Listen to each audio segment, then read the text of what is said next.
कलयामि कलिध्वंसं कविं लोकदिवाकरं यस्य गोभिप्रकाशाभिराविद्यं निहतं तमः वाळिपरकालन् वाळिकलिकन्ये वाळिकुरयलूर् वाळवेन्दन् வாழியரோ மாயோனை வாழ்வலியால் மந்திரங்கொள் மங்கையர்கோன் தூயோன் சுடர் மானவேல் நெஞ்சுக்கிருள் கடிதீபம் அடங்கா நெடும் பிறவி நஞ்சுக்கு நல்லவமுதம் தமிழ நன்னூல் துறைகள் அஞ்சுக்கிலக்கியம் ஆரணசாரம் பரசமய பஞ்சு கனலின் பொறி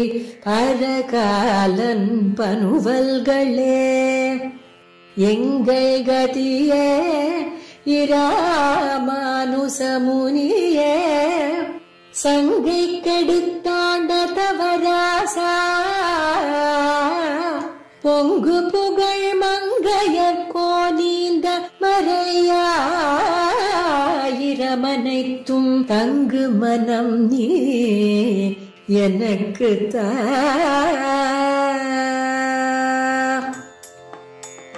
ஸ்ரீமத் வேதமார்க்க பிரதிஷ்டாபனாச்சாரிய உபய வேதாந்தாச்சாரியராய் பரமஹம்ச பரிவிராஜகாச்சாரியராய் பல விதமான கைங்கரியங்களை சம்பிரதாய அபிவிருத்திக்காக செய்து வரக்கூடியவராய் எண்டி செய்யும் அறிய இயம்புகேன் என்கிற ரீதியிலே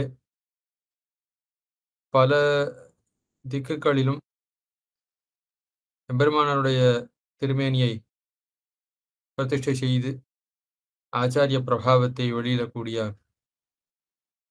யதுகிரி யதிராஜ ஜியர் சுவாமியுடைய நியமனத்தாலே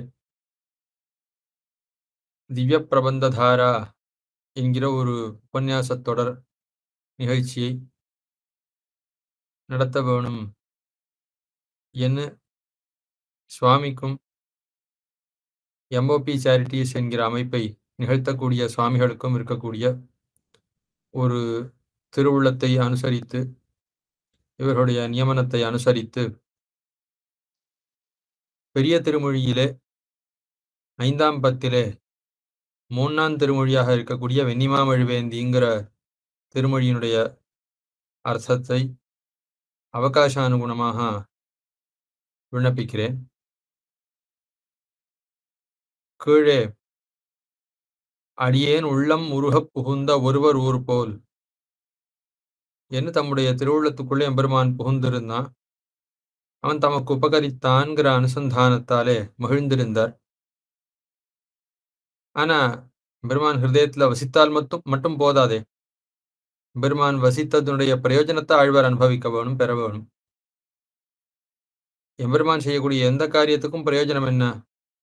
ஏன்னா ஆழ்வார் கைங்கரியம் செய்ய பெற்றால்தான் அது பிரயோஜனமாக தலை கட்டும்.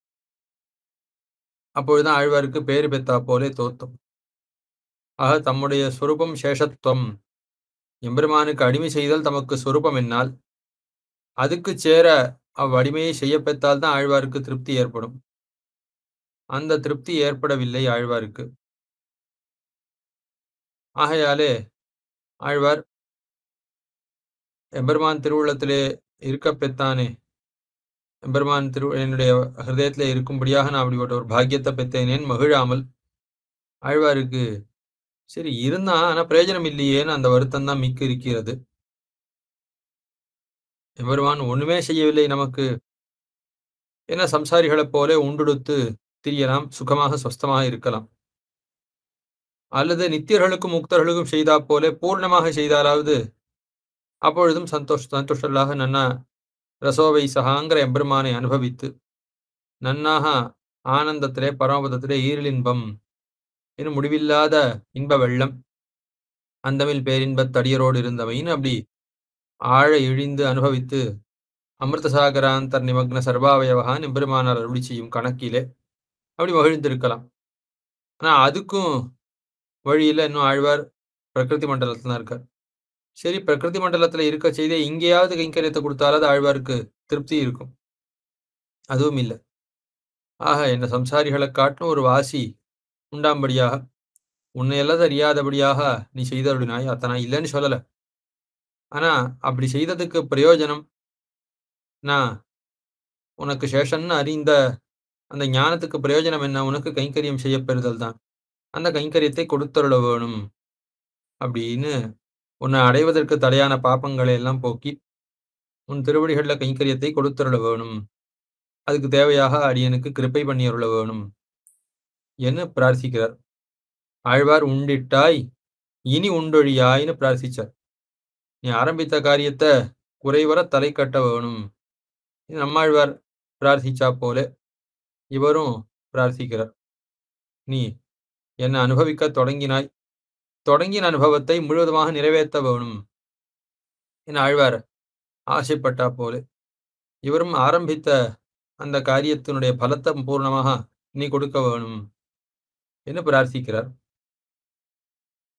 அப்படி பிரார்த்திக்கிறது மற்ற திவ்யதேசங்கள்ல பிரார்த்திக்கிறத காட்டும் திருவள்ளரில பிரார்த்திக்கிறதுல ஔசித்தியங்கள் உண்டுங்கிறத திருவுள்ளம் பத்தி இவ்வெம்பெருமானிடத்திலே பிரார்த்திக்கிறார்.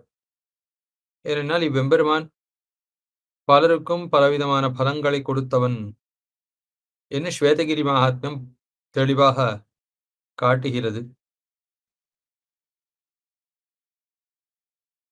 புண்டரீகன் என்கிறவனுக்கு எம்பெருமான் புண்டரீகன்கிற ஒரு பக்தன் அவனுக்கு அருள் புரிந்திருக்கிறான்.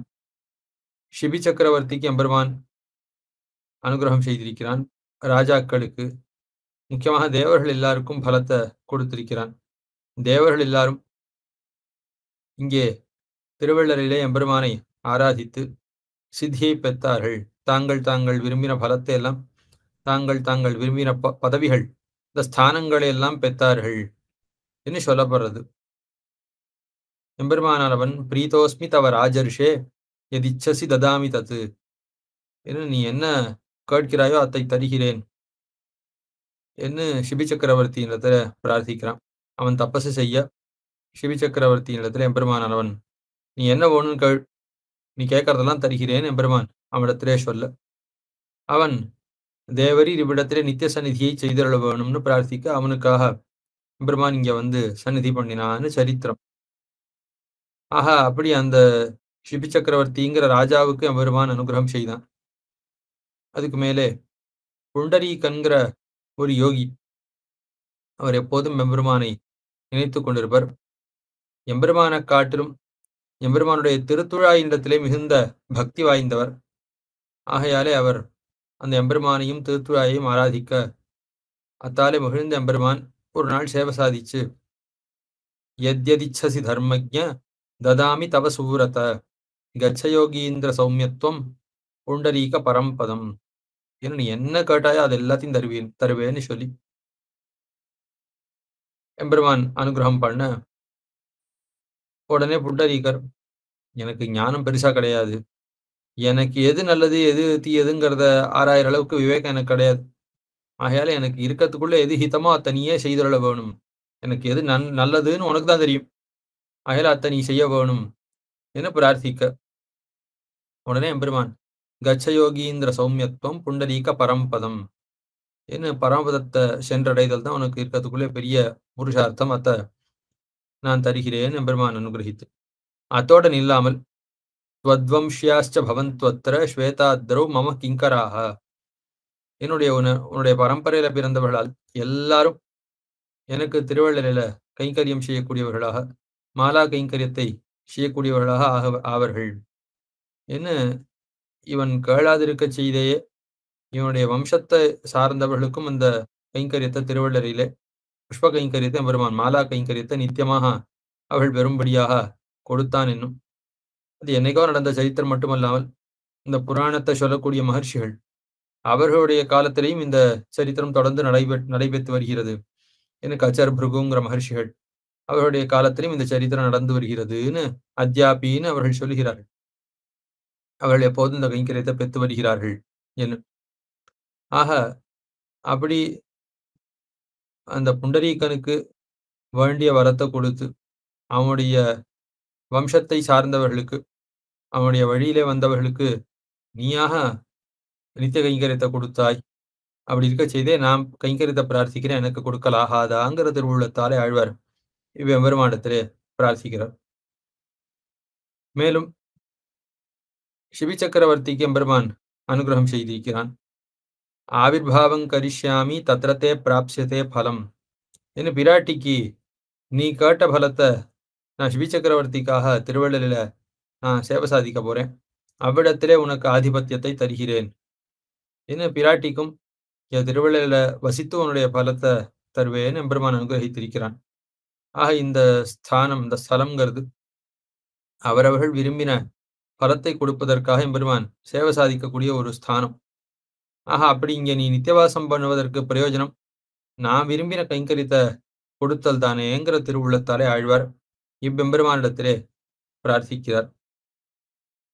இந்த திருமொழியாலே வெண்ணிமா மழுவேந்திங்கிற ஒரு திருமொழியாலே வெண்ணிமா மழுவேந்தி மண்மிசை மன்னரை மூவழுகால் கொன்னதேவ நின் குறைகடல் தொழுவதோர் வகை எனக் கருள் புரியே மண்ணில் மாம் பொழில் நுழைதந்து மல்லிகை மவ்வலின் போதலர்த்தி தென்னல் மாமணங்கமிழ்த்தரவர் திருவள்ளரை நின்னானே.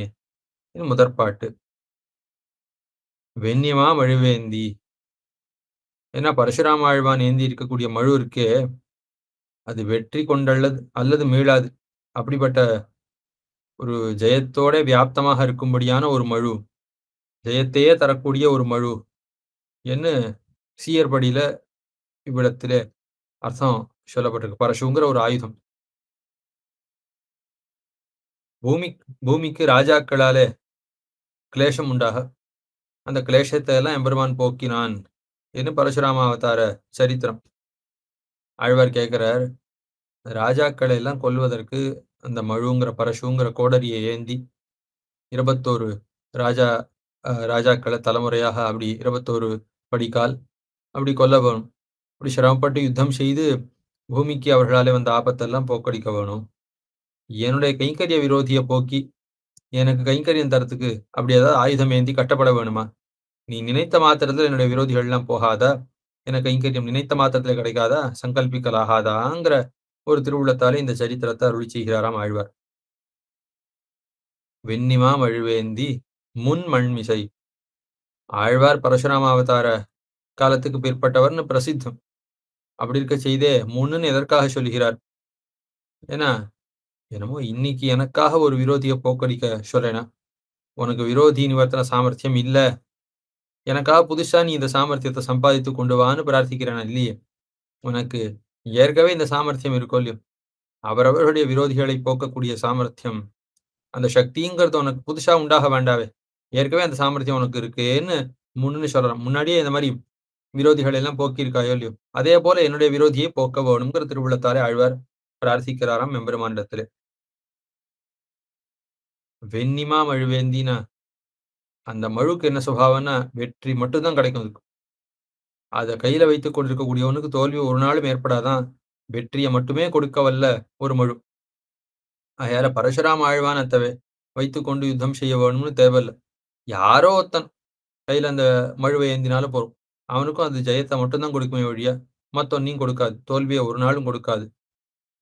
ஆஹா, வெண்ணி மாமழுவேந்தி வெற்றியை மட்டும் கொடுக்கக்கூடியதாக மாமழு. ஏன்னா எதிரிகளாலே தாங்க முடியாதபடியாக எதிரிகளை காட்டிலும் விஞ்சினதாக, எதிரிகள் அளவல்லாதபடியாக விஞ்சின ஒரு மழு மாமழுவேந்தி. ஏந்தின்னு சொல்ற ஒரு ஆயுதத்தை எம்பெருமான் தரிக்கிறானே தோத்தலையாம் ஆழ்வாருக்கு. பார்த்தா ஒரு புஷ்பத்தை தாங்குமா போல எம்பெருமான் ஆயாசம் இல்லாம தாங்கிட்டு இருக்கான், அழகா தாங்கிட்டு இருக்கான் என்ன தோத்தின்னு இருக்கான் ஆழ்வார்.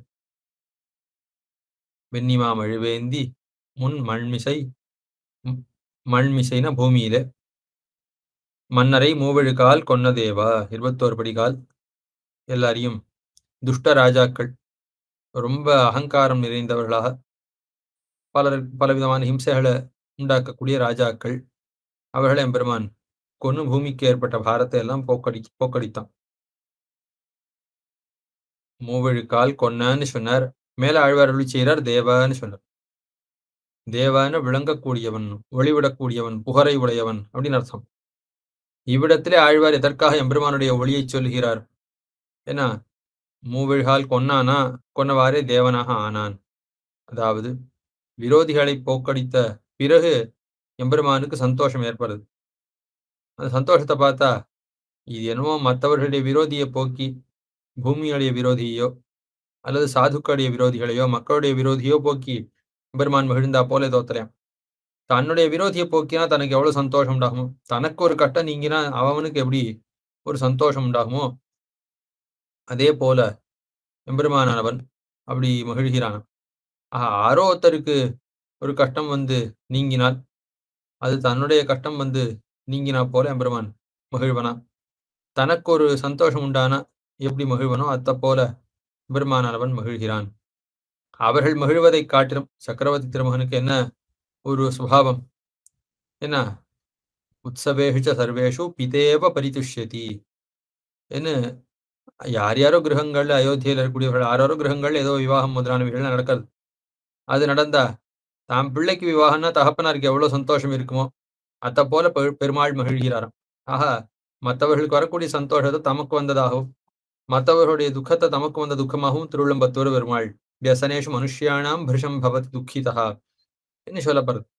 எந்த மனுஷனுக்கு துக்கம் வந்தாலும் அவனே அந்த துக்கத்தை மறந்து போன பிறகும் கூட பெருமாளுக்கு துக்கம் அதிகமாக வந்து கொண்டே இருக்கும். அதை நினைத்து பார்த்து பெருமாள் ஈடுபட்டு போவார்னு சொல்லப்படுறது. ஆக அந்த ரீதியில இப்பொழுது மூவிழுக்கால் கொன்ன பிறகு எம்பெருமான் தேவனாக ஆனா. இவனுடைய ஒளியை பார்த்தவாறே இவனுடைய துக்கம் இத்தனை காலமா இருந்தது. அதனாலதான் ஒளி இழந்து இருக்கான். இப்பொழுதுதான் எம்பெருமானுக்கு ஒளி உண்டாயித்து என்று தோத்தர்தான். நம்மாழ்வாரை பெத்த பிறகு எம்பெருமானுடைய கண்கள் சிவந்தன என ஆழ்வார் அருளி செய்கிறார். ஆழ்வாரை பெறுவதற்கு முன்பு திருவடியானது வாடி இருந்தது. ஆழ்வாரை பெத்தவாறே என் தலைமையிலே தளிர்புறையும் திருவடி என ஆழ்வார் அருளி செய்கிறார் திருமங்கி ஆழ்வார். அதே போல நம்மாழ்வாரை பெறுவதற்கு முன்பு மாயக்கூத்தன்ல ஆழ்வார் விடாய்த்திருந்த காலத்தே எம்பெருமானுடைய திருக்கண்கள் எல்லாம் இப்படி வாடி இருந்ததாம், ஒளி இழந்து இருந்தனவாம். ஆழ்வாரை பெத்த பிறகு கண்கள் சிவந்தன, வாயும் சிவந்தது, உள்ள இருக்கக்கூடிய திருமுத்துக்கள் எல்லாம் ஒளிவிடத் தொடங்கின. அதுக்கு முன்பு ஒளி இழந்து இருந்தனன்னு ஆழ்வார் அருளி செய்கிறார்.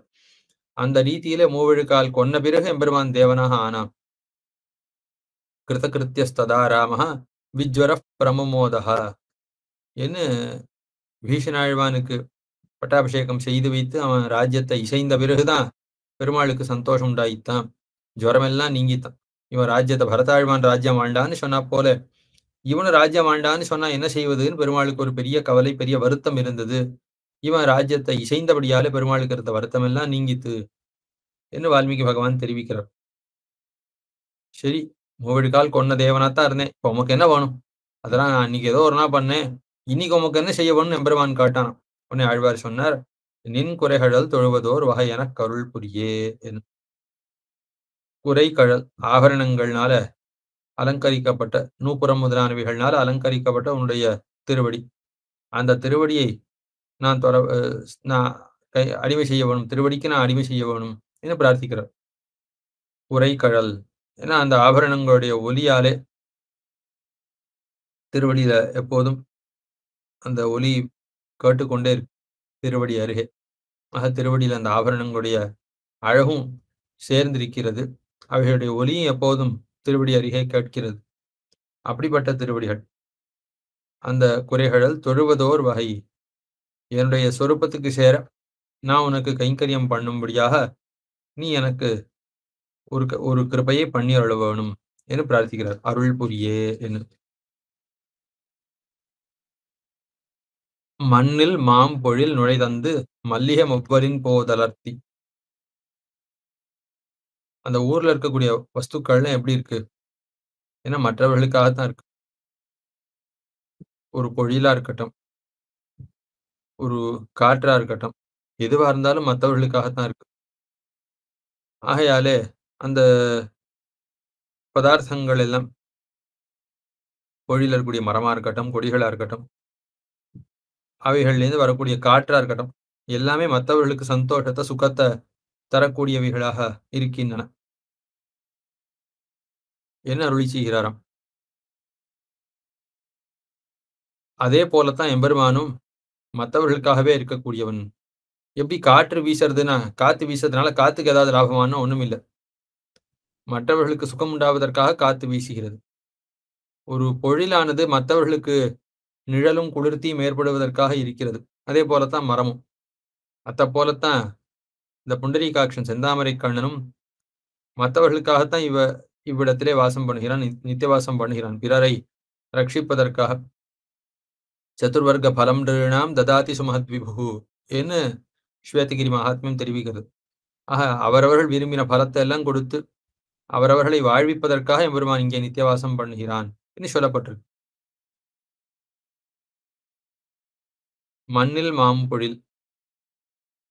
ஏன்னா மண்ணுகளிலே நன்னா பூத்து பழுத்து இருக்கக்கூடிய மாமரங்கள், அந்த மாமரங்களிலே இந்த பெருசா சோலையை போல அடர்ந்து இருக்கக்கூடியவைகள், அவைகளிலே புகுந்து காற்று என்ன பண்றது? அதுக்கு மேல மல்லிகை மவ்வல் இப்படிங்கிற இந்த புஷ்பங்கள், இந்த புஷ்பங்களை எல்லாம் மலர்த்தறது. மல்லிகை மவ்வலின் போதலர்த்தி. அப்ப இந்த மாமரத்தினுடைய ஒரு நறுமணம், மல்லிகையினுடைய ஒரு நறுமணம், மவ்வலினுடைய ஒரு நறுமணம் இன்னும் இப்படி பலவத்தினுடைய நறுமணங்களை தன் மேலே ஏறிட்டு கொண்டு காற்றானது வருகிறது. ஆஹா, இப்படி மவ்வல்ங்கிறது இந்த முல்லைப்பூ.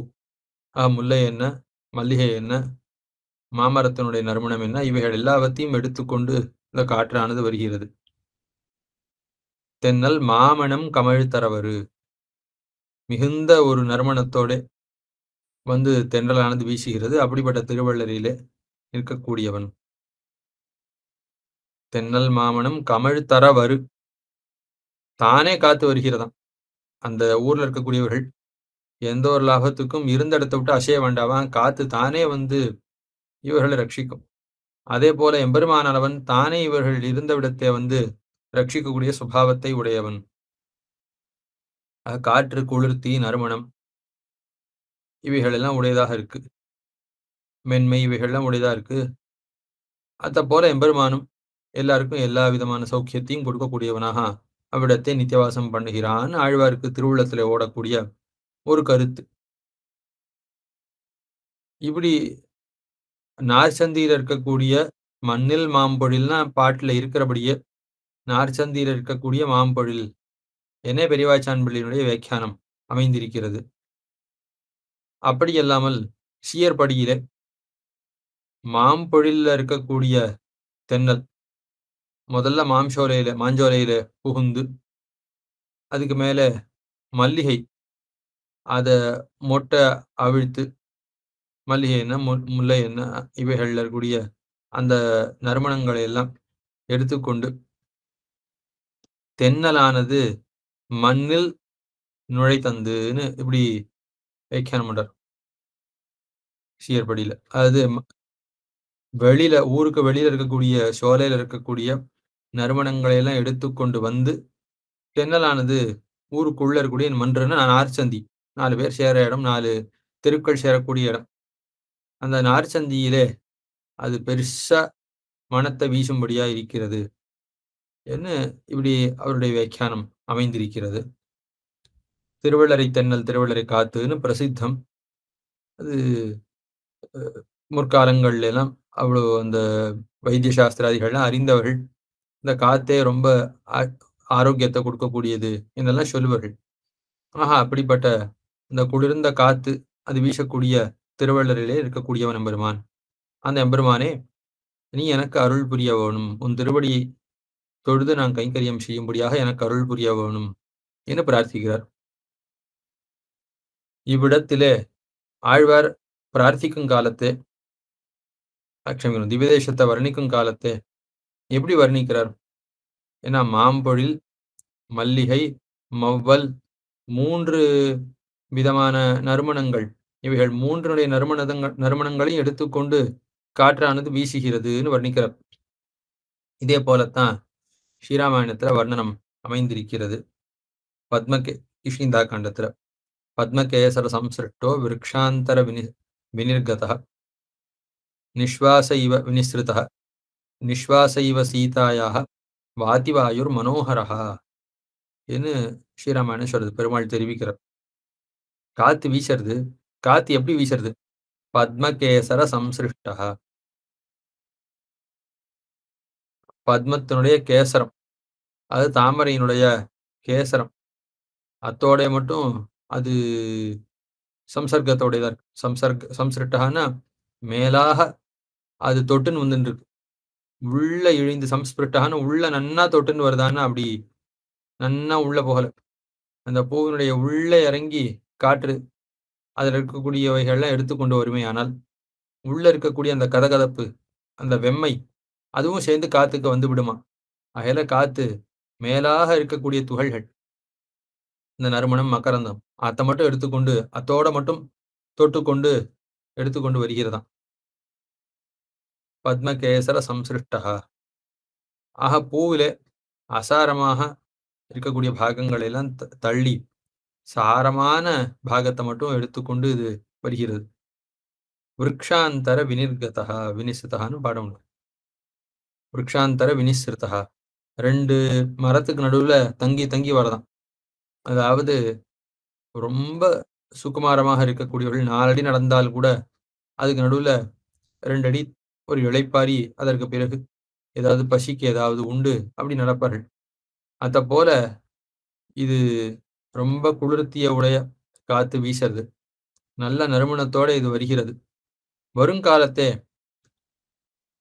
வெளியில அப்படியே வந்தோமே ஆனால் அது அந்த வெளியில இருக்கக்கூடிய வெப்பம் அது நம்ம மேல தட்டும் என்கிற ஒரு காரணத்தாலே நமக்கு இருக்கக்கூடிய அந்த குளிர்த்தி அது குறைந்து போகும் என்கிற காரணத்தாலே அந்த காத்தானது என்ன பண்றதா, நடுவுல ஒரு மரத்தின் வழியா வருகிறதாம். வெயில் படாத ஒரு செல்வச்சிருக்கு. அகையில சோலைக்குள்ள அப்படி வந்து சோலைக்குள் வழியாக அது வெளிவருகிறதாம். விருக்ஷாந்தர வினிஸ்ருதா. இவ்வளவு உயர்ந்த காத்துன்னு காத்த வர்ணிச்சார். இந்த காத்து எப்படி இருக்கு? நிஸ்வாச இவ சீதாயாக. இவ்வளோ காத்துக்கு விசேஷணங்கள்லாம் பண்புகள்லாம் இட்டு சொன்னா அது பிராட்டியினுடைய இயற்கையான நறுமணத்தை போல இருக்குன்னு சொல்லம்படியா இருக்குமா. வாதி வாயு மனோகரான் பெருமாள் வர்ணிக்கிறார். குன்னூடு பொழில் நுழைந்து கொடியிடையார் முலை அணவி மண்ணோடு தென்னலுலா என்ன ஒரு மலைய பர்வதம், சந்தனகிரி.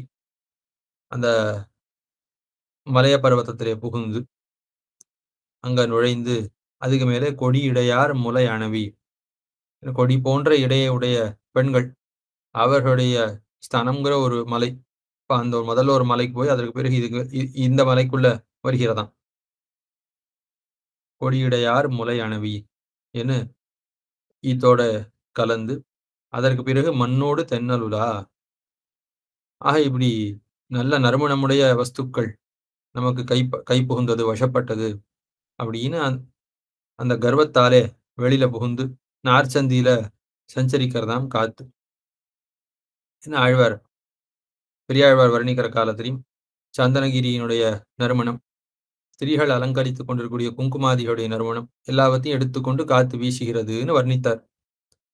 அத்த போலதான் ஸ்ரீராமாயணமும் பத்மகேசர சம்சிருஷ்டான்னு இப்படி நறுமணத்தை பல நறுமணங்களை எடுத்துக்கொண்டு காத்து வருகிறதுன்னு சொல்லித்து. அதெல்லாம் உட்கொண்டு திருமங்கை ஆழ்வார் தாமும் இந்த காத்தானது இந்த மல்லிகை என்ன, மொவ்வல் என்ன, மாமரம் என்ன, இவைகளுடைய நறுமணங்கள் எல்லாம் எடுத்துக்கொண்டு வருகிறது என்று வர்ணிக்கிறார். அடுத்து 2ஆம் பாட்டு. கீழே பரசுராம ஆழ்வானாக விரோதியை போக்கடித்தான்னு சொன்னார். அது மட்டுமல்லாமல் அதிகாரி புருஷனாக தான் காரியத்தை தானே செய்யவல்ல சக்தியை உடைய சதுர்முகன், அவனுக்கு வேதத்தை கொடுத்தவன்.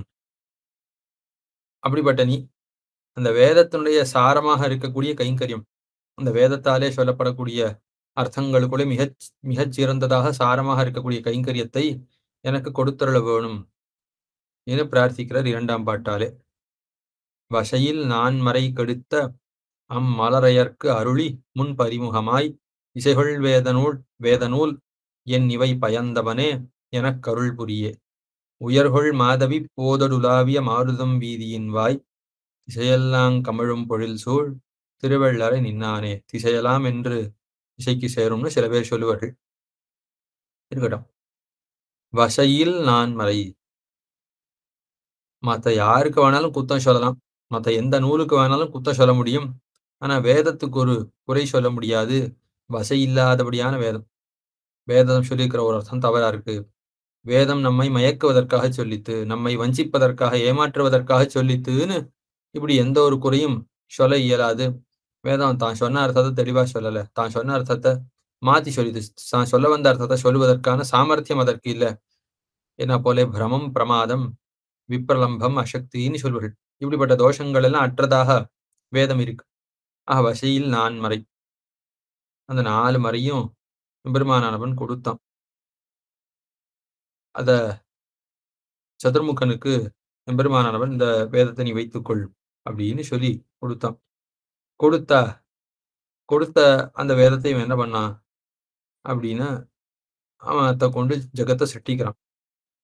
தாத்தா யதா பூர்வம் அகல்பயத்துன்னு முன்பு உலகத்தை படைத்தா போல தான் உலகத்தை படைத்து அதிலே அண்டத்தை உண்டாக்கி அதற்குள்ளே பிரம்மாவை படைத்து அந்த பிரம்மாவுக்கு வேதத்தை கொடுத்து நீ உலகத்தை எல்லாம் பழைய கல்பத்தில் எப்படி படைத்தாயோ அதே போல நீயும் படை, நாட்டை படைன்னு வருவான் சொல்லி கொடுக்குறான். அப்படி கொடுத்தவாறே பிரம்மாவானவன் என்ன செய்தான்? ஏன்னா தன்னுடைய அந்த ஞானத்துக்கு காரணமாக இருக்க சிட்டி ஞானத்துக்கு காரணமாக இருக்கக்கூடிய வேதம் அத்தை இழந்தான். அதாவது பிரம்மாவானவன் படைக்க தொடங்கினவாறே அவனுக்கு அகங்காரம் மேலிட்டது. பத்தியா, நான் தான் படைக்கிறேன், யாரும் கிடையாது, யாரும் இல்லாத காலத்திலே நான் தான் படைக்கிறேன், என்னை காட்டிலும் மேலானவன் யாரும் இல்லை அப்படிங்கிற ஒரு அபிமானம், அகங்காரம் அது இவனுக்கு வந்து சேர்ந்தது. உடனே அந்த அகங்காரம் போகும்படியாக ஒன்று நேர்ந்தது. எம்பெருமானுடைய திருமேனிலிருந்து மதுக்கைட்டவர்கள்னு இருவர் தோன்றுகிறார்கள். அவர்கள் இந்த வேதங்கள் எல்லாம் அப்பரிக்கிறார்கள். அது வேதம்ங்கிறது ஒரு மூர்த்தி வடிவத்தில் புருஷர்கள் இருப்பார்கள். அவர்களை இவர்கள் எடுத்துக்கொண்டு போக அவர்கள் இல்லாதபடியாலே பிரம்மாவுக்கு வேதம் ஸ்புரிக்கல, எல்லாம் அழிந்து போயிட்டு எல்லாவற்றையும் இழந்தான் அவன். உடனே பிரம்மா என்ன செய்தான்னா, இத்தையும் ஸ்வேதகிரி மகாத்மியம் தெரிவிக்கிறது. பிரம்மாச்ச பிரார்த்தையன் விஷ்ணும் வேதாபஹரணாத்துரஹா ஆஜகாம ஆதிகர்த்தாரம் வச்சசா ஸ்துதிசாலினாம் என்று எம்பெருமானிடத்திலே வேதாபகரணத்தாலே தன்னுடைய சர்வஸ்வத்தையும் இழந்த பிரம்மாவானவன் கவலை அடைந்து எம்பெருமானிடத்திலே ஜெகத்துக்கு ஆதி காரணமாக இருக்கக்கூடிய எம்பெருமான் அவனை ஸ்தோத்திரம் பண்ணி வந்து பிரார்த்திக்கிறான்.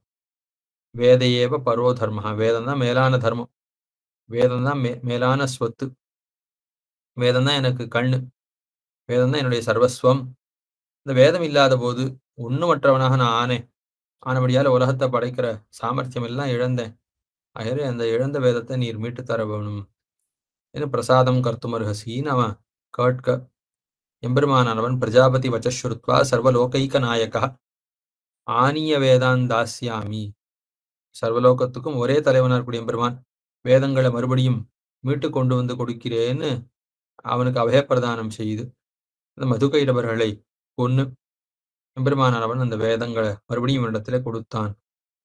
ஏன்னு வேதான் பிரம்மனே பிரத்யபாதயத்து நிஹத்திய ராட்சசௌ வேதான் என அவர்களை அழித்து வேதங்களை மறுபடியும் பிரம்மாவுக்கு கொடுத்தான் என்று ஸ்வேதகிரி மகாத்மா இந்த சரித்திரத்தை சொல்றது.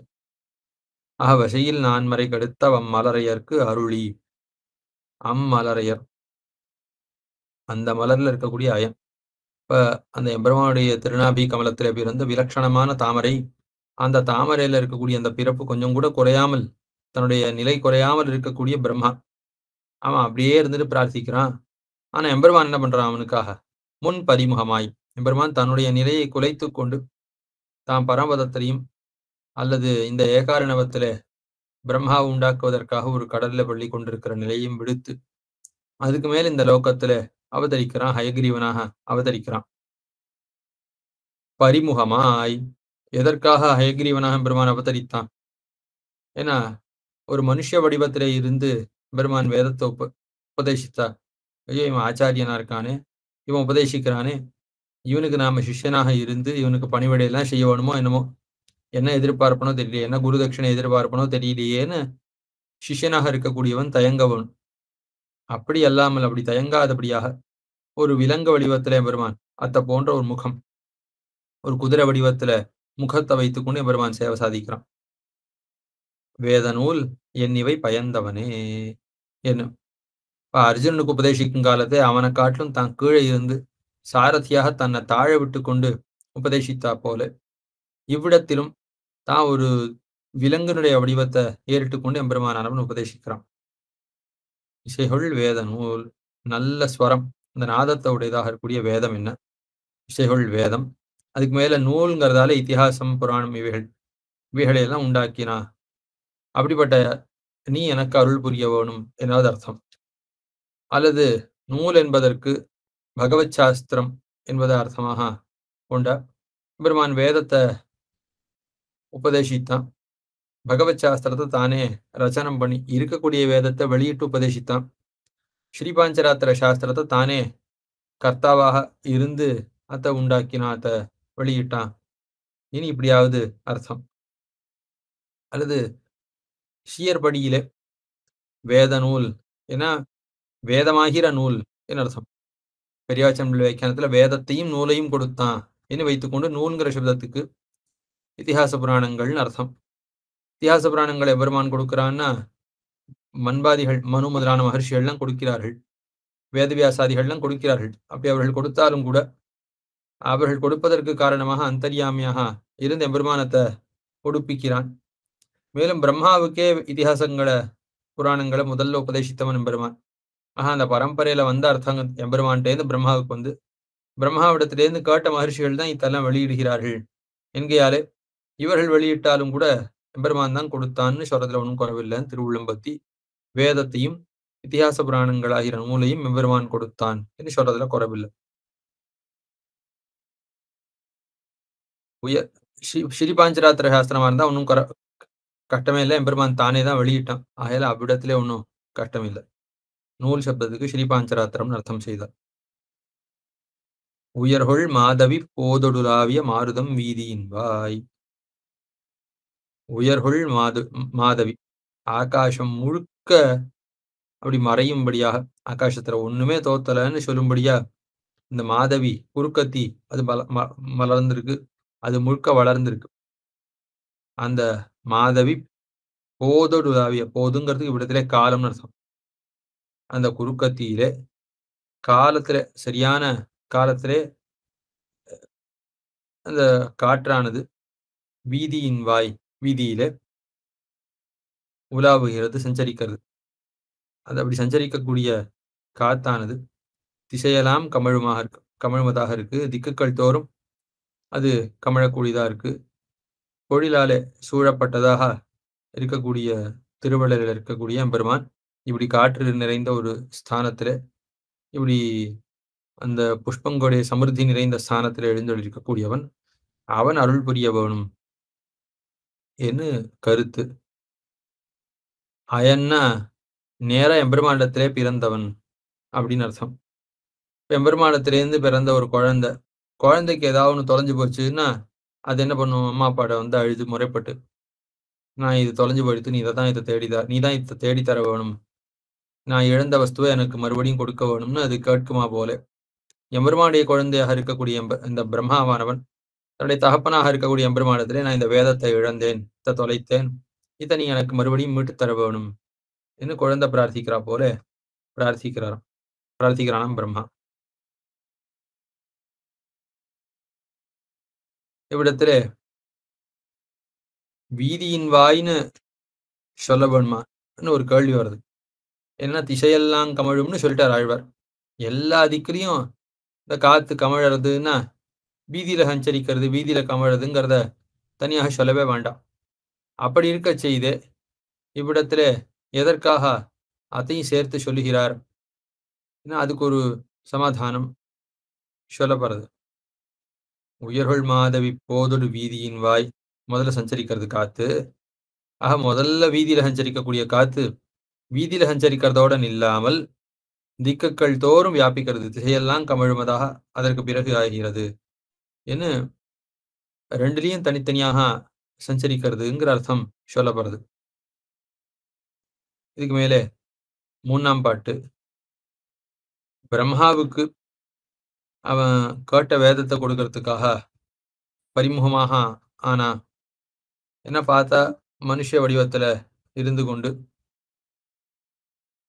அதுக்கு மேல முகமானது ஒரு ஹயக்ரீவனாக ஒரு குதிரையின் வடிவத்தில் இருக்கிற மாதிரி, ஒரு குழந்தைக்காக பிரகலாத ஆழ்வான்கிற குழந்தைக்காக அவனுடைய விரோதியை போக்குவதற்காக நிருசிம்மனாக நரங்கலந்த சிங்கமாக ஆனா இங்கேயும் பெருமானவன் திருமேனி மனுஷ வடிவத்திலையும் திருமுக மண்டலமானது ஒரு சிம்மத்தினுடைய வடிவத்தை உடையதாகவும் ஆம்படியாக பெருமான் செய்து கொண்டான்னு அந்த ஒரு அவதாரத்தை அனுபவிக்கிறார்.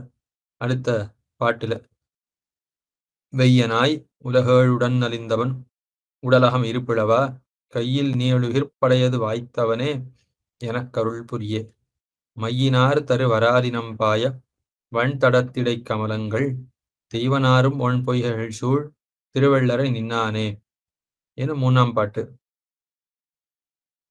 வெய்யனாய் உலகேழுடன் நலிந்தவன், மிகுந்த கொடுமையுடையவன், மிகுந்த கரௌரியம் ஆத்த உடையவன். உலகேழு உடன் நலிந்தவன், 7 லோகங்களையும் நலிகிறான்.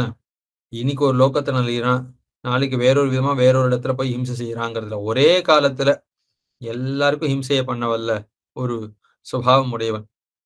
அவனுடைய உடலகம் இருப்பிழவா, உடம்பு முழுக்க உடம்புடைய உள் பிரதேசம் கூட சேர்ந்து அழிந்ததுன்னு சொல்லும்படியா இருக்கான். அப்படி இருப்பிழவா 2 பிளவாக ஆம்படியாக கையில் நீளுகிற்படையது வாய்த்தவனே, அவன் எந்த ஆயுதத்தாலும் மரணம் ஏற்படலாகாதுன்னு வரம் பெற்றபடியாலே திருவாழியை கொண்டு அவன் சரீரத்தை விளக்க முடியாது. ஆகையாலே பெருமானவன் தன்னுடைய திருவுயிர் திருக்கை விரல்கள்ல இருக்கக்கூடிய நகங்கள், அந்த நகத்தையே தனக்கு கருவியாக கொண்டு ஆயுதமாக கொண்டு பெருமான் கொன்னான்.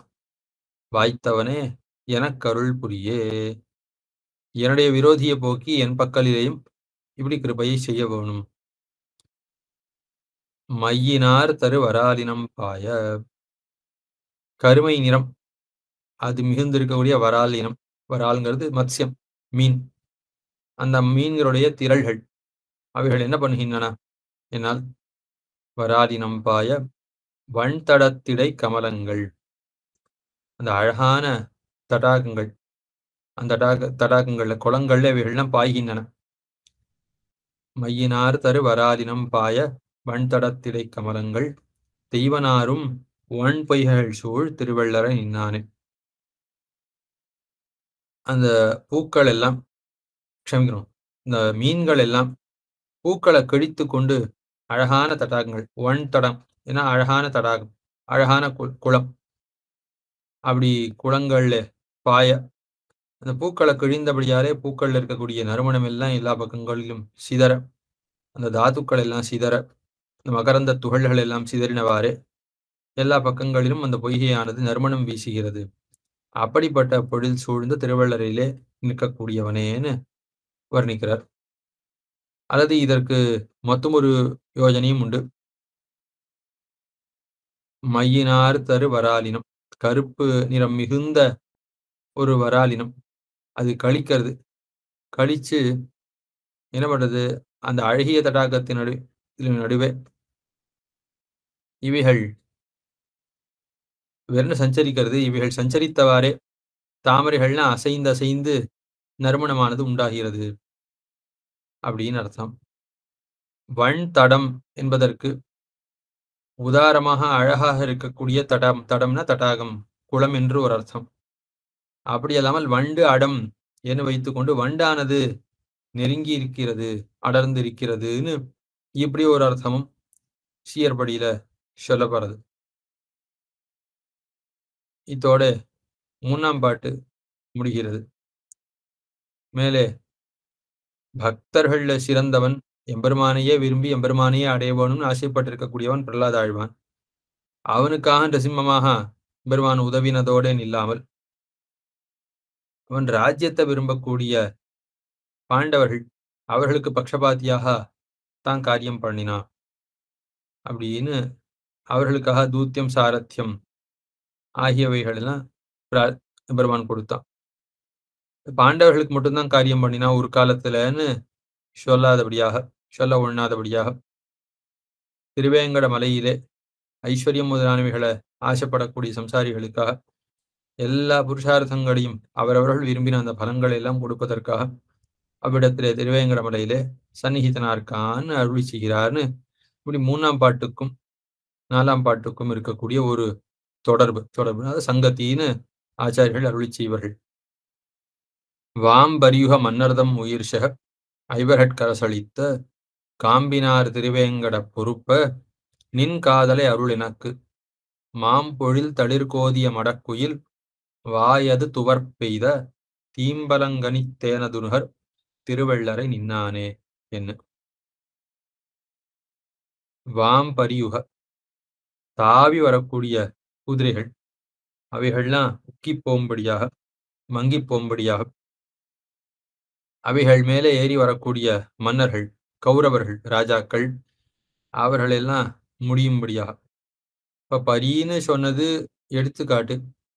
பலவிதமான சைன்யங்களை உடையவர்களாக இருக்கக்கூடிய கௌரவர்கள் அவர்களெல்லாம் அந்த சைன்யத்தோடு சேர்ந்து முடியும்படியாக அவர்களை எல்லாம் அழித்து அவர்களுடைய குதிரை முதலானவைகள்லாம் மங்கி போகும்படியாக அந்த கௌரவ ராஜாக்கள் கௌரவ சைன்யத்துல இருக்கக்கூடிய ராஜாக்கள் துணையாக வந்தவர்களும் சேர்ந்து எல்லாருடைய உயிரும் போகும்படியாக ஐவர்களுக்கு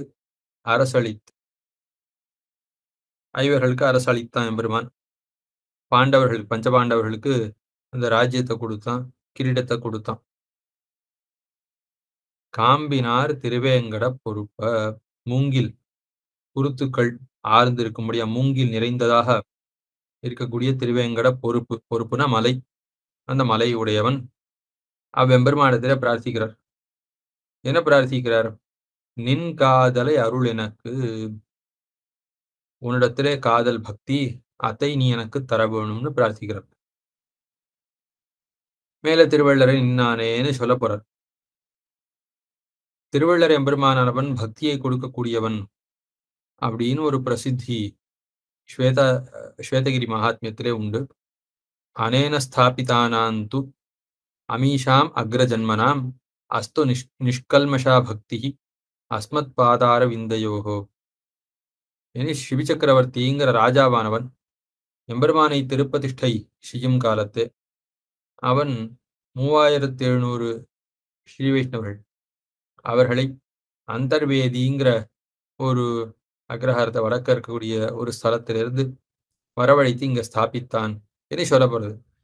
அப்படி ராஜாவாலே கொண்டு வந்து ஸ்தாபிக்கப்பட்ட அந்த அக்ரஹாரத்திலே வசிக்கக்கூடியவர்கள் எல்லாருக்கும் என்னிடத்திலே கல்மஷம் இல்லாத பக்தி, குற்றமில்லாத பக்தி உண்டாக கடவுது, இவர்களுக்கு எல்லாருக்கும் பக்தி உண்டாகும்னு எம்பெருமான் அனுகிரகித்ததாக தெரிவிக்கிறது புராணம்.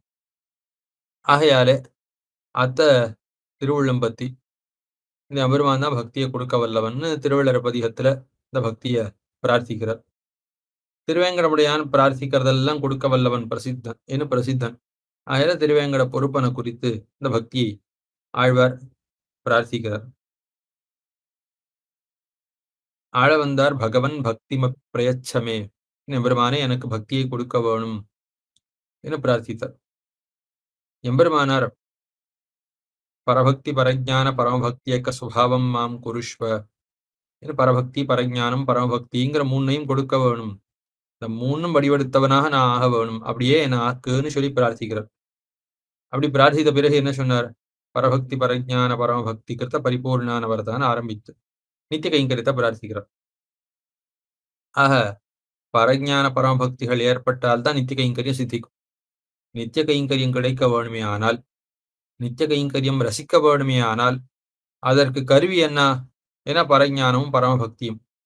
ஆக அந்த கைங்கரியம் ரசிப்பதற்கு காரணமாக இருக்கக்கூடிய பரஞான பரமபக்திகளை பிரார்த்திக்கிறார்கள் ஆச்சாரியர்கள். அதே போலத்தான் இவ்விடத்துல ஆழ்வார் காதலை அருளனுக்குன்னு பிரார்த்திக்கிறார்னா, இப்ப அதுக்கு முன்னாடி ஆழ்வாருக்கு பெருமாடத்துல காதல் இல்லையா, பக்தி இல்லையான்னு ஆழ்வார் பிரார்த்திக்கக்கூடிய பக்தி எப்படிப்பட்ட பக்தி? ஏன்னா பரபக்தின்னு மற்ற சாமான்யமான பக்திகள் பிரீத்திகள் எல்லாம் அதெல்லாம் ஆழ்வார் பிரார்த்திக்கல. ஆழ்வார் இவ்விடத்திலே பரஞானம் பரமபக்தின்னு இந்த கடைசி நிலையில இருக்கக்கூடிய பக்தியினுடைய கடைசி நிலை, அந்த நிலையை பிரார்த்திக்கிறார் ஆழ்வார் இவ்விடத்திலே. அது கிடைத்தால்தான் அதுக்கு மேலே அந்த எம்பெருமானவன் கைங்கரியத்தை கொடுப்பான். இவ்விடத்திலே நின் காதலை அருள் எனக்குன்னு திருவேங்கடமுடியானிடத்திலே எம்பெருமான க்ஷமிக்கிறோம், திருமங்கை ஆழ்வார் கைங்கரியத்தை பிரார்த்திப்பதற்கு முன்பு திருவேங்கடமுடியானிடத்திலே அந்த கைங்கரிய பூர்வக்ஷணவர்த்தியாக இருக்கக்கூடிய ஒரு பக்தி, கைங்கரியம் கிடைப்பதற்கு முன்னாடி இருக்கக்கூடிய அந்த பரம பக்தி அத்த பிரார்த்திக்கிறார். இத்த அனுசரித்து தான் எம்பெருமானார் தம்முடைய ஸ்ரீபாஷ்யத்திலே ஸ்ரீனிவாசே பவத்து மம பரஸ்மின் ஷேமுஷி பக்தி ரூபா என்று பிரார்த்திக்கிறார். ஸ்ரீனிவாசேன்னு திருவேங்கடமுடியான சொல்லி அந்த திருவேங்கடமுடியானிடத்திலே எனக்கு பக்தி ரூபாபன்னமான ஞானம் உண்டாக வேணும், அவ்விடத்திலே எம்பெருமானிடத்திலே எனக்கு பக்தி உண்டாக வேணும் என்று அந்த எம்பெருமானிடத்திலே பிரார்த்திக்கிறார். ஆக எம்பெருமானார் அப்படி பிரார்த்திப்பதற்கு மூலம் காதலை அருள் எனக்குங்கிற இவ்வாழ்வாருடைய திருவாக்கு. மாம்பொழில் தளிர்கோதிய மடக்குயில், நன்னா போக்கியமாக இருக்கக்கூடிய வஸ்துக்கள் எல்லாம் இருக்க செய்து செருக்கால அது என்ன பண்றது, மாம்பொழில்ல புகுந்து அதுல இருக்கக்கூடிய தளிர் அத்த கொத்துறது, கொத்தினா அது கசக்கிறது, ஒரு துவர்ப்பு அதுல இருக்கு, வாய் அது துவர்ப்பெய்த உடனே இந்த துவர்ப்பை போக்குறதுக்கு என்ன பண்றது என்ன பார்க்கறது, ஒரு கசப்பான மருந்து இருக்கு, குழந்தை கசப்பான மருந்தை சாப்பிடணும்னா சாட்டவாரே அந்த கசப்பு போவதற்காக ஒரு இனிப்பை ஒரு வெள்ளத்தை ஏதோ ஒரு தின்பண்டத்தை குடிக்கிறோம் அல்லவா, அத்த போல இந்த குயிலானது என்ன பண்றதாம், ஏன் இந்த கசப்பு போக வேண்டுமேன்னு பார்த்து அழகான பழங்கனி, அந்த பழங்கனியுடைய சுவை மிகுந்த பலாப்பழம் அதுல இருக்கக்கூடிய தேனை சுவைத்து இந்த கசப்பு சுவையா அந்த துவர்ப்பு சுவையை மாற்றிக்கொள்கிறதாம் தேனது நுகர். ஆக அந்த ஊர்ல இருக்கக்கூடிய பதார்த்தங்களுக்கு அவ்வளவு ரசமாக பரிமாறுற சாமர்த்தியம் இருக்கு. எந்த ரசமானது அபோக்கியமான ரசத்தை மாத்தும்னு அதற்கு தெரியுது. அப்படி ரசிகமாக அந்த பிராணிகள்லாம் பரிமாறுறது, நீயும் இடத்துல ரசிகனாக அந்த போக்கியத்தை எல்லாம் அறிந்து அப்படி பரிமாற வேணும் என ஆழ்வாருக்கு கருத்து. தீம்பலங்கனி தேனது நுகர் திருவள்ளரை நின்னானே என்ன. மேலே 5ஆம் பாட்டு. திரௌபத்யா சகிதா சர்வேன்னு எம்பெருமானிடத்திலே பிரார்த்தித்தார்கள் பாண்டவர்கள் ராஜ்யத்தை தர வேணும் என்று. அப்படி பிரார்த்தித்தவர்களுக்கு எம்பெருமானவன் அந்த ராஜ்யத்தை கொடுத்தான் என்பதோடு நில்லாமல் பூமியானது தனக்கு ஆபத்து வந்த காலத்திலே பிரார்த்தியாது இருக்க செய்து, ஐயோ இது கட்டப்படுறதே, இந்த பூலோகத்தில் இருக்கக்கூடியவர்கள் கட்டப்படுகிறார்களேன்னு அத்தையே காரணமாக கொண்டு எம்பெருமானவன் உதவினான் என்ன அருளி செய்கிறார். அடுத்த பாட்டுல மானவேல் ஒண்கண் மடவரல் மண்மகள் அழுங்க முன்னீர் பரப்பில் ஏனமாகி அன்னு இருநிலம் இடந்தவனே எனக் கருள் புரியே கானமா முல்லை கழைக்கரும்பேரி வண்முறுவல் செய்து அலர்கின்ன தேனின் வாய் மலர் முருகு உகுக்கும் திருவள்ளரை நின்னானே என்ன.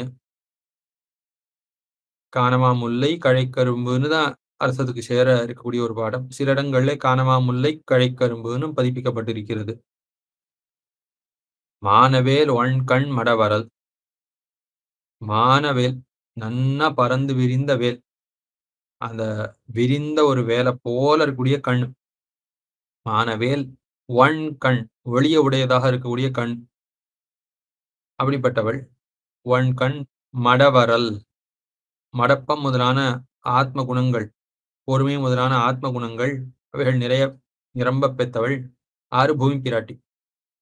மானவேல் ஒண்கண் மடவரல் மண்மகள், அப்படிப்பட்ட பூமி பிராட்டியானவள் அழுங்க.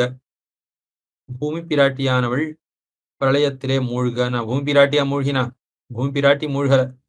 பூமி பிராட்டி மூழ்கினாள்னா பூமி பிராட்டியாலே அபிமானிக்கப்படக்கூடிய, இவ்வளவு சிறந்த பூமி பிராட்டியாலே அபிமானிக்கப்படக்கூடிய அந்த பூமி பிராட்டியினுடைய விபூதியாக இருக்கக்கூடிய லோகம் அது உள்ளே மூழ்குகிறது.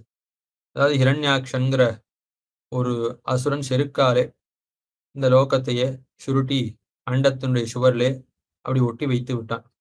பிரளயத்துல அடியில அவன் அதை மறைத்து வைத்து விட்டான். அப்படி அது அழிந்தினவாறே. முன்னீர் பரப்பில் ஏனமாகி அன்னு இருநிலம் இடந்தவனே, பூமியானது பிரளயத்திலே அது அகப்பட்டவாறே பெரிய பிரளயம் அப்படின்னு இத்த பார்க்காமல், பெரிய சேராக இருக்கிறதேன்னு அத்த கணிசியாமல், சேத்திலே புகுந்து விளையாடக்கூடிய ஒரு பன்றியினுடைய வடிவத்தை பெருமான் கைக்கொண்டான். கைக்கொண்டு இருநிலம் இடந்தவனே, அண்டத்துல அந்த பித்தி, அந்த சுவர், அதிலே ஒட்டி கொண்டிருக்கக்கூடிய பூமியை இடந்து எடுத்துக்கொண்டு வந்தவன். இருநிலம் இடந்தவனே எனக்கு அருள் புரியே. தான் ஆபத்து அடைந்திருக்க செய்தையும், அந்த ஆபத்தை அடைந்திருக்க செய்தையும் பூமியில இருக்கிறவ யாராவது பிரார்த்தித்தார்கள்னா யாரும் பிரார்த்திக்கல. பிரார்த்திக்க கூட தெரியாத பூலோகத்தவர்கள் அவர்கள் அந்த காலத்துல வராக அவதார காலத்துல நீ ரட்சித்தாயே, இப்போது பிரார்த்திக்கிற என்ன ரட்சிக்கிறது உனக்கு கஷ்டமான்னு பிரார்த்திக்கிறாராம் ஆழ்வார். அது பெரிய கஷ்டமா என்ன கேட்கிறாராம். அருள் புரியேன் காண மாமுல்லை. இப்ப முல்லையும் சொல்றார் ஆழ்வார், கரும்புன்னு சொல்றார். முல்லை வளரக்கூடியது காட்டுல, வயல்ல இருக்கக்கூடியது கரும்பு. அப்படி இருக்க செய்த இது காட்டை வர்ணிக்கிறார் ஆழ்வார், வயலை வர்ணிக்கிறாரா அப்படின்னா அந்த ஊருடைய ஒரு சுபாவம் எப்படிப்பட்டது? ஏன்னா நெய்தல், மருதம், குறிஞ்சி, பாலை, முல்லை இனி எல்லா நிலங்களும் கலந்திருக்கும்படியாக எல்லா விதமான சுபாவங்களும் வாய்த்ததாக திவ்யதேசம் அமைய பெற்றிருக்கிறதாம். ஆகையால பல விதமான நிலங்கள்ல இருக்கக்கூடிய சுபாவங்களையும் சேர்த்து வர்ணிக்கிறார் ஆழ்வார்.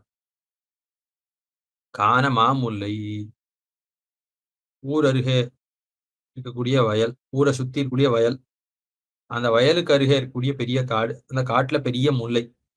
அந்த முல்லையானது என்ன பண்றது? ஏன்னா வயல்ல இருக்கக்கூடிய கரும்பினுடைய நுனி, அந்த நுனி அளவுக்கும் மூடி பெருசா படர்ந்துருக்கு. அது வரைக்கும் நன்னா அது மூடின்னு இருக்கு. அது கழை கரும்பு ஏறி வெண்முறுவல் செய்து அலர்கின்ற. பத்தியா நான் எவ்வளவு பெருசா வளர்ந்திருக்கேன் பாரு, எவ்வளவு உயரத்துல நான் ஏறிட்டேன் பாருங்கிற சந்தோஷத்தாலே அது சிரிக்கிறதாம். சிரிக்கிற மாதிரி தோத்துறது. அது நன்னா மலர்ந்திருக்கிறத பார்த்தா. வெண்முறுவல் செய்து அலர்கின்ற தேனின் வாய். இவ்விடத்திலே தேன்கிற சொல்லாலே கருதப்படக்கூடியது வண்டு. அந்த தேனின் வாய், தேனின் வாயிலே மலரானது, மலர்னா இந்த அந்த முல்லை மலரானது முருகு உகுக்கும். முருகுன்னா இவ்விடத்திலே தேன் அர்த்தம். அந்த தேனை உகுக்கிறதுனா கொடுக்கிறது. அதனுடைய வாயில அப்படி அந்த தேனை வந்து ஒழுகும்படியாக செய்கிறதாம். அந்த வண்டினுடைய வாயிலே தேன் ஒழுகும்படியாக இந்த புஷ்பமானது, முல்லைப்பூவானது செய்கிறதுன்னு வர்ணிக்கிறார் ஆழ்வார். மேலே 6ஆம் பாட்டு. கீழ்ப்பாட்டிலே பூமி பிராட்டி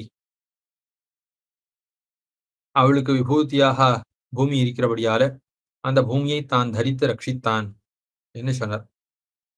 அப்படி இல்லாமல் பூமி பிராட்டிக்காக பண்ணினானாலாவது பொருந்தும். பூமியை தரிக்கிறான, மலைய தரிக்கிறதே கட்டம். பெரிய பூமியை தரிக்கிறது, பெருசா பூதரண ஆறா அப்படின்னா எதற்காக செய்தான்னு கேள்வி கேட்டா, சரி போனா பொறுத்து பூமி பிராட்டிக்காக பண்ணினானாவது சமாதானம் சொல்லலாம். அப்படி அல்லாமல் எம்பெருமானவன் கூர்மாவதார காலத்திலே பூமியை தரித்தா போல, பெரிய பூமியை தரித்தா போல பூதரன் என்று சொல்லப்படக்கூடிய பூதரமா இருக்கக்கூடிய மலைகள், அந்த மலைகள்ல ஒரு மலைய, மந்தர மலையை எம்பெருமான் தரிக்கிறான். அப்படி மந்தர மலையை கூர்மாவதாரத்துல தரித்து தேவதைகளுக்காக அமுதத்தை அளித்தவன்னு இந்த கூர்மாவதாரத்தை அனுசந்தானம் பண்றார் இப்பாட்டால. பொங்கு நேழ்மொழி அமரர்கள் தொழுதழ அமுதினை கொடுத்து அளிப்பான் அங்கோர் ஆமையதாகிய ஆதி நின் அடிமையை அருள் எனக்கு தங்கு பேடையோடு ஊடிய முதுகரம் தையலார் குழல் அணைவான் திங்கள் தோய் சென்னிமாடம் சென்னணை திருவள்ளரை நின்னானே என். பொங்கு நேழ்மொழி அமரர்கள், நன்னா கிளர்ந்தவர்கள், விஸ்திருத்தர்கள். அதுக்கு மேல நீண்ட முடியவர்களா இருக்கா தேவதைகள். அவர்கள் எல்லாரும் தொழுகிறார்கள். எதற்காக? எழுவதற்காக தொழுகிறார்கள்.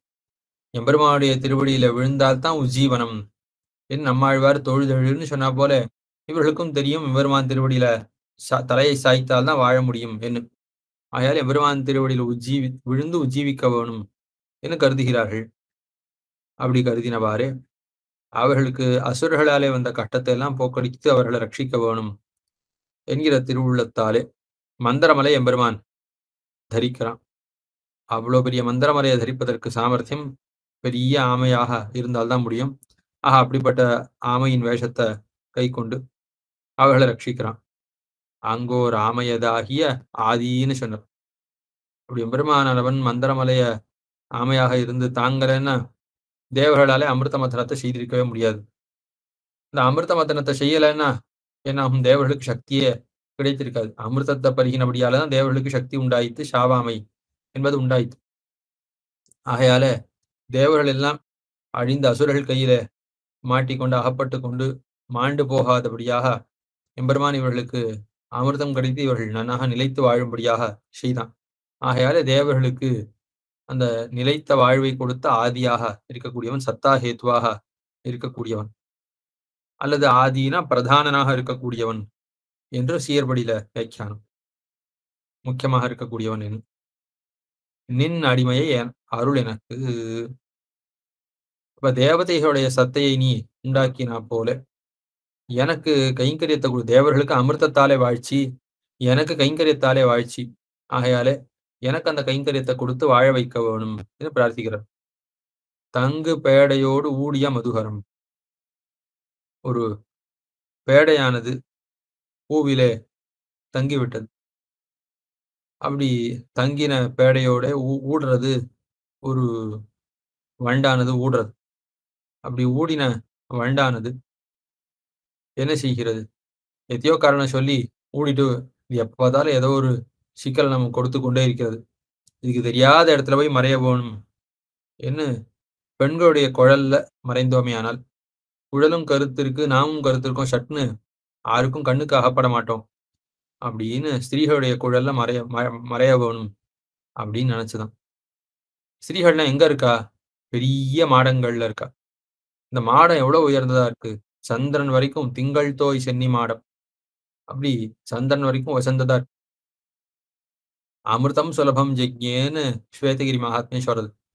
சந்திரனுடைய ஸ்தானத்துல இருக்கக்கூடிய அமிர்தம் இருக்கே, அது இந்த திருவள்ளையில இருக்கக்கூடியவர்களுக்கு ரொம்ப சுலபமா இருக்குமா? அவ்வளவு உயர்ந்ததாக இந்த மலை இருந்தது. அந்த மலையில இருக்கக்கூடியவர்கள் அப்படி கையை நீட்டினா சந்திரண்டத்துல இருக்கக்கூடிய அமிர்தம் எல்லாம் கீழே கிடைக்குமா? அவ்வளவு உயரமான மாடங்கள் நிறைந்ததாக அந்த மலை இருந்ததாம். ஆக அப்படி உயர்ந்த மாடங்கள் நிறைந்ததாக திங்கள் தோய் சென்னி மாடம் இருக்கு. அந்த மாடத்துல இருக்கக்கூடிய பெண்களுடைய கூந்தல்ல போய் நாம ஒளிந்து கொள்ள வேணும்னு கருதின இந்த பெண் வண்டு இருக்கே, இந்த பெண் வண்டிடத்துல இருந்து தப்பிக்க வேணும் அப்படின்னு இது என்ன ஆயித்து அப்படின்னா, இது கோபிச்சுன்றது. பெண் வண்டிடத்திலே கோபிச்சுன்றது. என்ன கோபம்? ஏன்னா ஒரு பூவிலே இறங்கித்து. அந்த பூவிலே இறங்கி இது தேனை பருகித்து. தேனை பருகி விட்டு இது அடுத்த பூவுக்கு செல்ல வேணும்னு இது கிளம்பித்துன்னா உடனே என்ன பண்ணிருக்க வேணும்? பெண்வண்டு நானும் வருகிறேன்னு சென்று இருக்கவன். அல்லது நீ எனக்கு முன்பு செல்லலாகாது, அக்ரதஸ்தே கமிஷ்யாமின் பிராட்டி கிளம்பினார் போல இது அந்த ஆண்வண்டுக்கு முன்பு தான் கிளம்பி இருக்கவன். ஆனா என்ன ஆயித்து? இது தங்கு பேடையோடு தான் ஒரு பூவுல அந்த தேனை பருகுவதற்காக இறங்கித்துன்னா அந்த பூவிலேயே நான் அந்த தேனுடைய ஒரு சுவையிலேயே ஈடுபட்டு அங்கேயே தங்கிடுது. உடனே ஆண்வண்டுக்கு கோபம். என்ன காட்டிலும் உனக்கு இந்த பூவும் இந்த பூவினுடைய ஒரு தேனும் தான் ரொம்ப முக்கியமா போயிட்டா என்று கோபத்தோட அது ஊடி கிளம்பி போயிட்டுதான். நான் உனக்கு தெரியாத இடத்துல போய் நான் மறைந்து கொள்கிறேன் என்ன அது சென்னதுன்னு அழகா வர்ணிக்கிறார் ஆழ்வார். ஆஹா அப்படி மறைந்து கொள்வதற்காக எங்க போக வேண்டியிருக்கு? பெண்களுடைய குழல்ல போய் மறைய வேண்டியிருக்கு. ஆனா பெண்கள் எப்படி இருக்கா? திங்கள் தோய் சனி மாடத்துல ரொம்ப உயரத்துல இருக்கக்கூடிய மாடத்திலே இருக்கிறார்கள். ஆகையால அந்த மாடத்துல இருக்கக்கூடிய பெண்களுடைய ஒரு குழல்ல மறைந்து கொள்வதற்காக இது அவ்வளவு உயரமா இருக்கக்கூடிய மாடம் வரைக்கும் சஞ்சரிக்கிறது என்று இந்த ஊரினுடைய ஒரு வளப்பம் செல்வ செழிப்பு அத்தை வர்ணிக்கிறார் ஆழ்வார். மேலே 7ஆம் பாட்டு. தேவர்களுக்கு அமிர்தம் கொடுத்தான் எம்பெருமான்னு சொன்னார். இதுக்கு மேலே அந்த தேவர்களுக்கு குடியிருப்பு இல்லாதபடியாக அவர்களை நலிந்த ராவணன் அவனை அழித்து அவர்களை ரட்சித்தான்கிற ஒரு குணத்தை இப்பாட்டாலே அருளி செய்கிறார். ஆறினோடு ஒரு 4 நெடுமுடி அரக்கந்தன் சிரமெல்லாம் வேறு வேறு உக வில்லது வளைத்தவனே எனக்கு அருள் புரியே, மாறில் சோதிய மரதகப் பாஷடை தாமரை மலர் வார்ந்த தேரல் மாந்தி வண்டின்னிசை முரல் திருவள்ளரை நின்னானே. 6 ஒரு 4 6 4 10 10 தலை உடையவனா ராவணன் இருக்கான். அந்த ராவணனுடைய தலைகள் 10ம் வேறு வேறாக சின்னமாகவும் பின்னமாகவும் ஆம்படியாக திருப்பி திருப்பி முளைத்து எழும்படியாக திருப்பி திருப்பி கீழே விழும்படியாக எம்பெருமான் அரவன் அப்படி வில்ல வளைத்தவன். அப்படி ராவணன விளையாட்டாக இப்படி யுத்தம் செய்து பிறகு கொன்னவன். அப்படி கொன்னவனை எனக்கு அருள் புரிய வேணும். அந்த எம்பெருமான் எழுந்தருள் இருக்கக்கூடிய திருவள்ளரை எப்படி இருக்கு? மாறில் சோதிய மரதக பாசறை. ஒப்பில்லாத புகர உடையதா இருக்கு தாமரை. அதுக்கு மேல மரதக பாசறை. பாசுன்னா இலை, பச்சை. அது எப்படி இருக்கு? மரகதம் போல பச்சை பசேன்னு இருக்கான். மரகத மணியை போல பச்சை பசேன்னு இருக்கக்கூடிய ஒரு இலை. அந்த இலை உடையதா இருக்கான் தாமரை. அந்த தாமரை மலர் வார்ந்த தேரல். அந்த தாமரையிலேருந்து பெருகக்கூடிய ஒழுகக்கூடிய தேன். அந்த தேரல் மாந்தி அந்த தேனை பருகி வண்டானது இன்னிசையெல்லாம் பாடுறதாம். அழகான பாட்டுக்கடையெல்லாம் பாடுறது. அப்படி ஊரானது அவ்வளோ சோலை வாய்ப்போடையும் அவ்வளோ வண்டுகளோடையும் அவ்வளோ பட்சிகளோடையும் இருக்கிறதுன்னு சொல்கிறார், வர்ணிக்கிறார் ஆழ்வார். இது ஸ்வேதகிரி மகாத்மியத்துல பல இடங்களிலே இந்த நீலிகாவனத்தை வர்ணிக்கிற காலத்திலையும் இந்த மலையை வர்ணிக்கிற காலத்திலையும் அங்குள்ள மரங்களுடைய ஒரு அழகு, சோலைகளுடைய ஒரு அழகு, அங்க இருக்கக்கூடிய பட்சிகளுடைய ஒரு ஒலி, வண்டுகளுடைய ஒலின்னு அவைகள்லாம் பலவிதமாக வர்ணிக்கப்பட்டிருக்கின்றன. எப்படி சித்திரகூடத்தை பெருமாள் பார்த்து வர்ணிக்கிறாரோ, எப்படி மற்றும் பல காடுகளுடைய வர்ணனங்கள்லாம் ஸ்ரீராமாயணாதிகள்ல காண கிடைக்கின்றனவோ, சோலைகளுடைய வர்ணனங்கள்லாம் இருக்கின்றனவோ, அத்த போல இங்கேயும் இந்த ஸ்வேதகிரி மகாத்மியத்துல வர்ணனம் அமைந்திருக்கிறது. இதெல்லாம் திருவுள்ளம்பத்தி ஊருடைய வளப்பத்தை கண்ட ஆழ்வார் அதே போல வர்ணிக்கிறார்.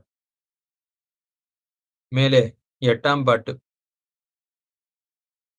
கீழே தேவர்களுக்கு அமிர்தத்தை கொடுத்தான்னு சொன்னார். தேவர்களுடைய இருப்பிடத்தை ராவணன் பிடுங்கிக் கொள்ள அவர்களுக்கு இருப்பிடத்தை கொடுத்தான் என்று சொன்னார். இவ்வளவு மட்டும்தான் தேவர்களுக்கு கொடுத்தியா? இல்ல, தேவர்களுக்கு ஞானத்தை கொடுத்தவனும் நீதான்.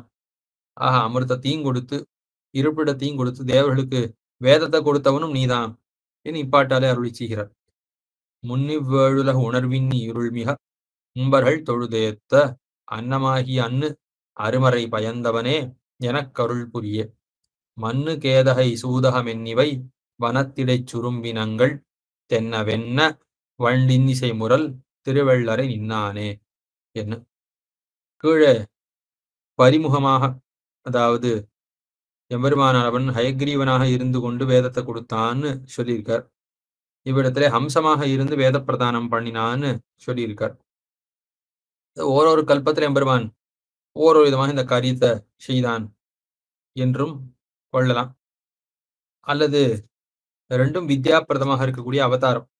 இந்த எம்பெருமானவன் ஞானத்தை கொடுக்கக்கூடிய அவதாரங்கள்னு ஹம்சாவதாரம், அதுக்கு மேல மத்ஸ்யாவதாரம், அதுக்கு மேல ஹயக்ரீவ அவதாரம், இதை போல சில சில அவதாரங்கள் எல்லாம் வித்யாபிரதமாக இருக்கக்கூடிய அவதாரங்கள்.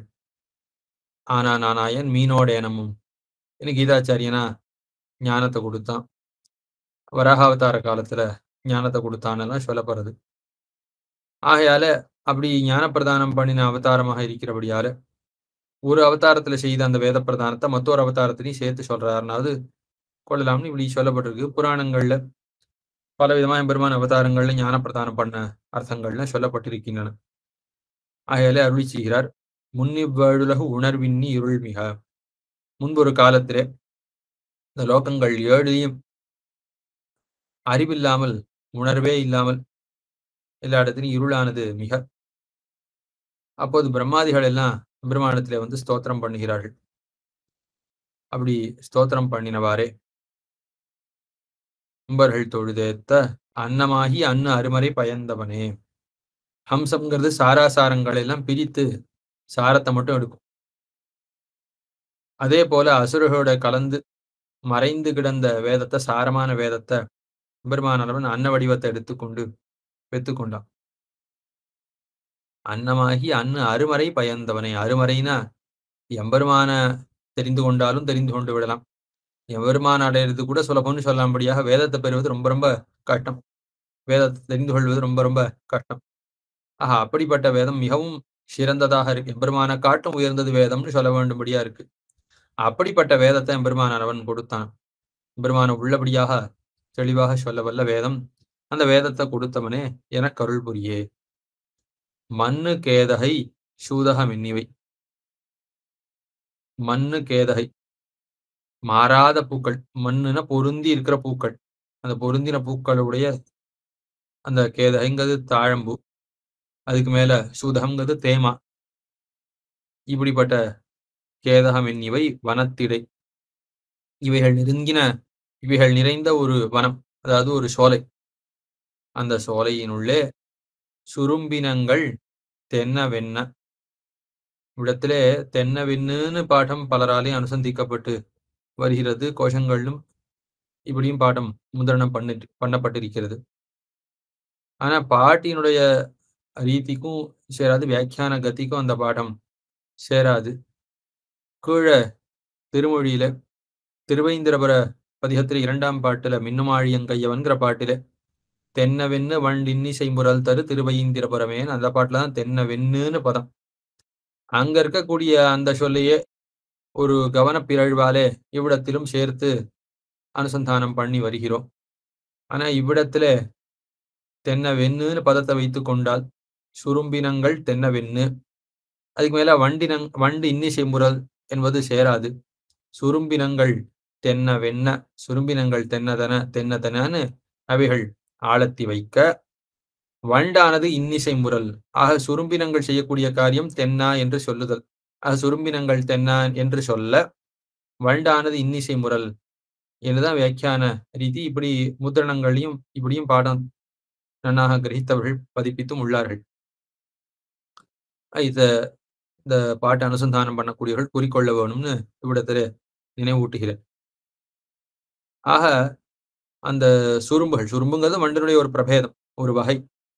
ஆக சுரும்புகளானவை அந்த தாழம்பூ, அதே போல தேமா, இவைகள் நிறைந்த சோலையிலே புகுந்து அது மதுபானம் பண்ணி நல்ல வயிறு நிறைய மதுபானம் பண்ணினா அந்த சந்தோஷத்தால இருந்த இடத்துல இருக்க முடியல. அது ஆடுறது, இங்க ஆடுறது, ஆடி ரீங்காரம் பண்ணிட்டு தென்னதனன்னு ஏதோ முரல்றது, ரீங்காரம் பண்றது.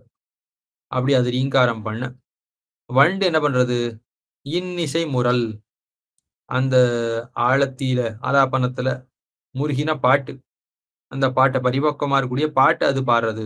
இது ஆலாபனம் பண்றது, ஆலத்தி வைக்கிறது, அது பாட்டை பாடுறது, நல்ல இன்னிசைய பாடுறது என்ன. இது ஒரு காரியம் பண்றது, அது ஒரு காரியம் பண்றதுன்னு வர்ணிக்கிறார். மேலே 9ஆம் பாட்டு.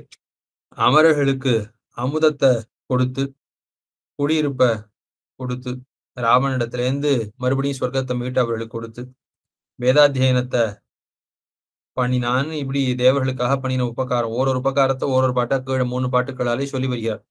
இது மட்டுமா பண்ணினா?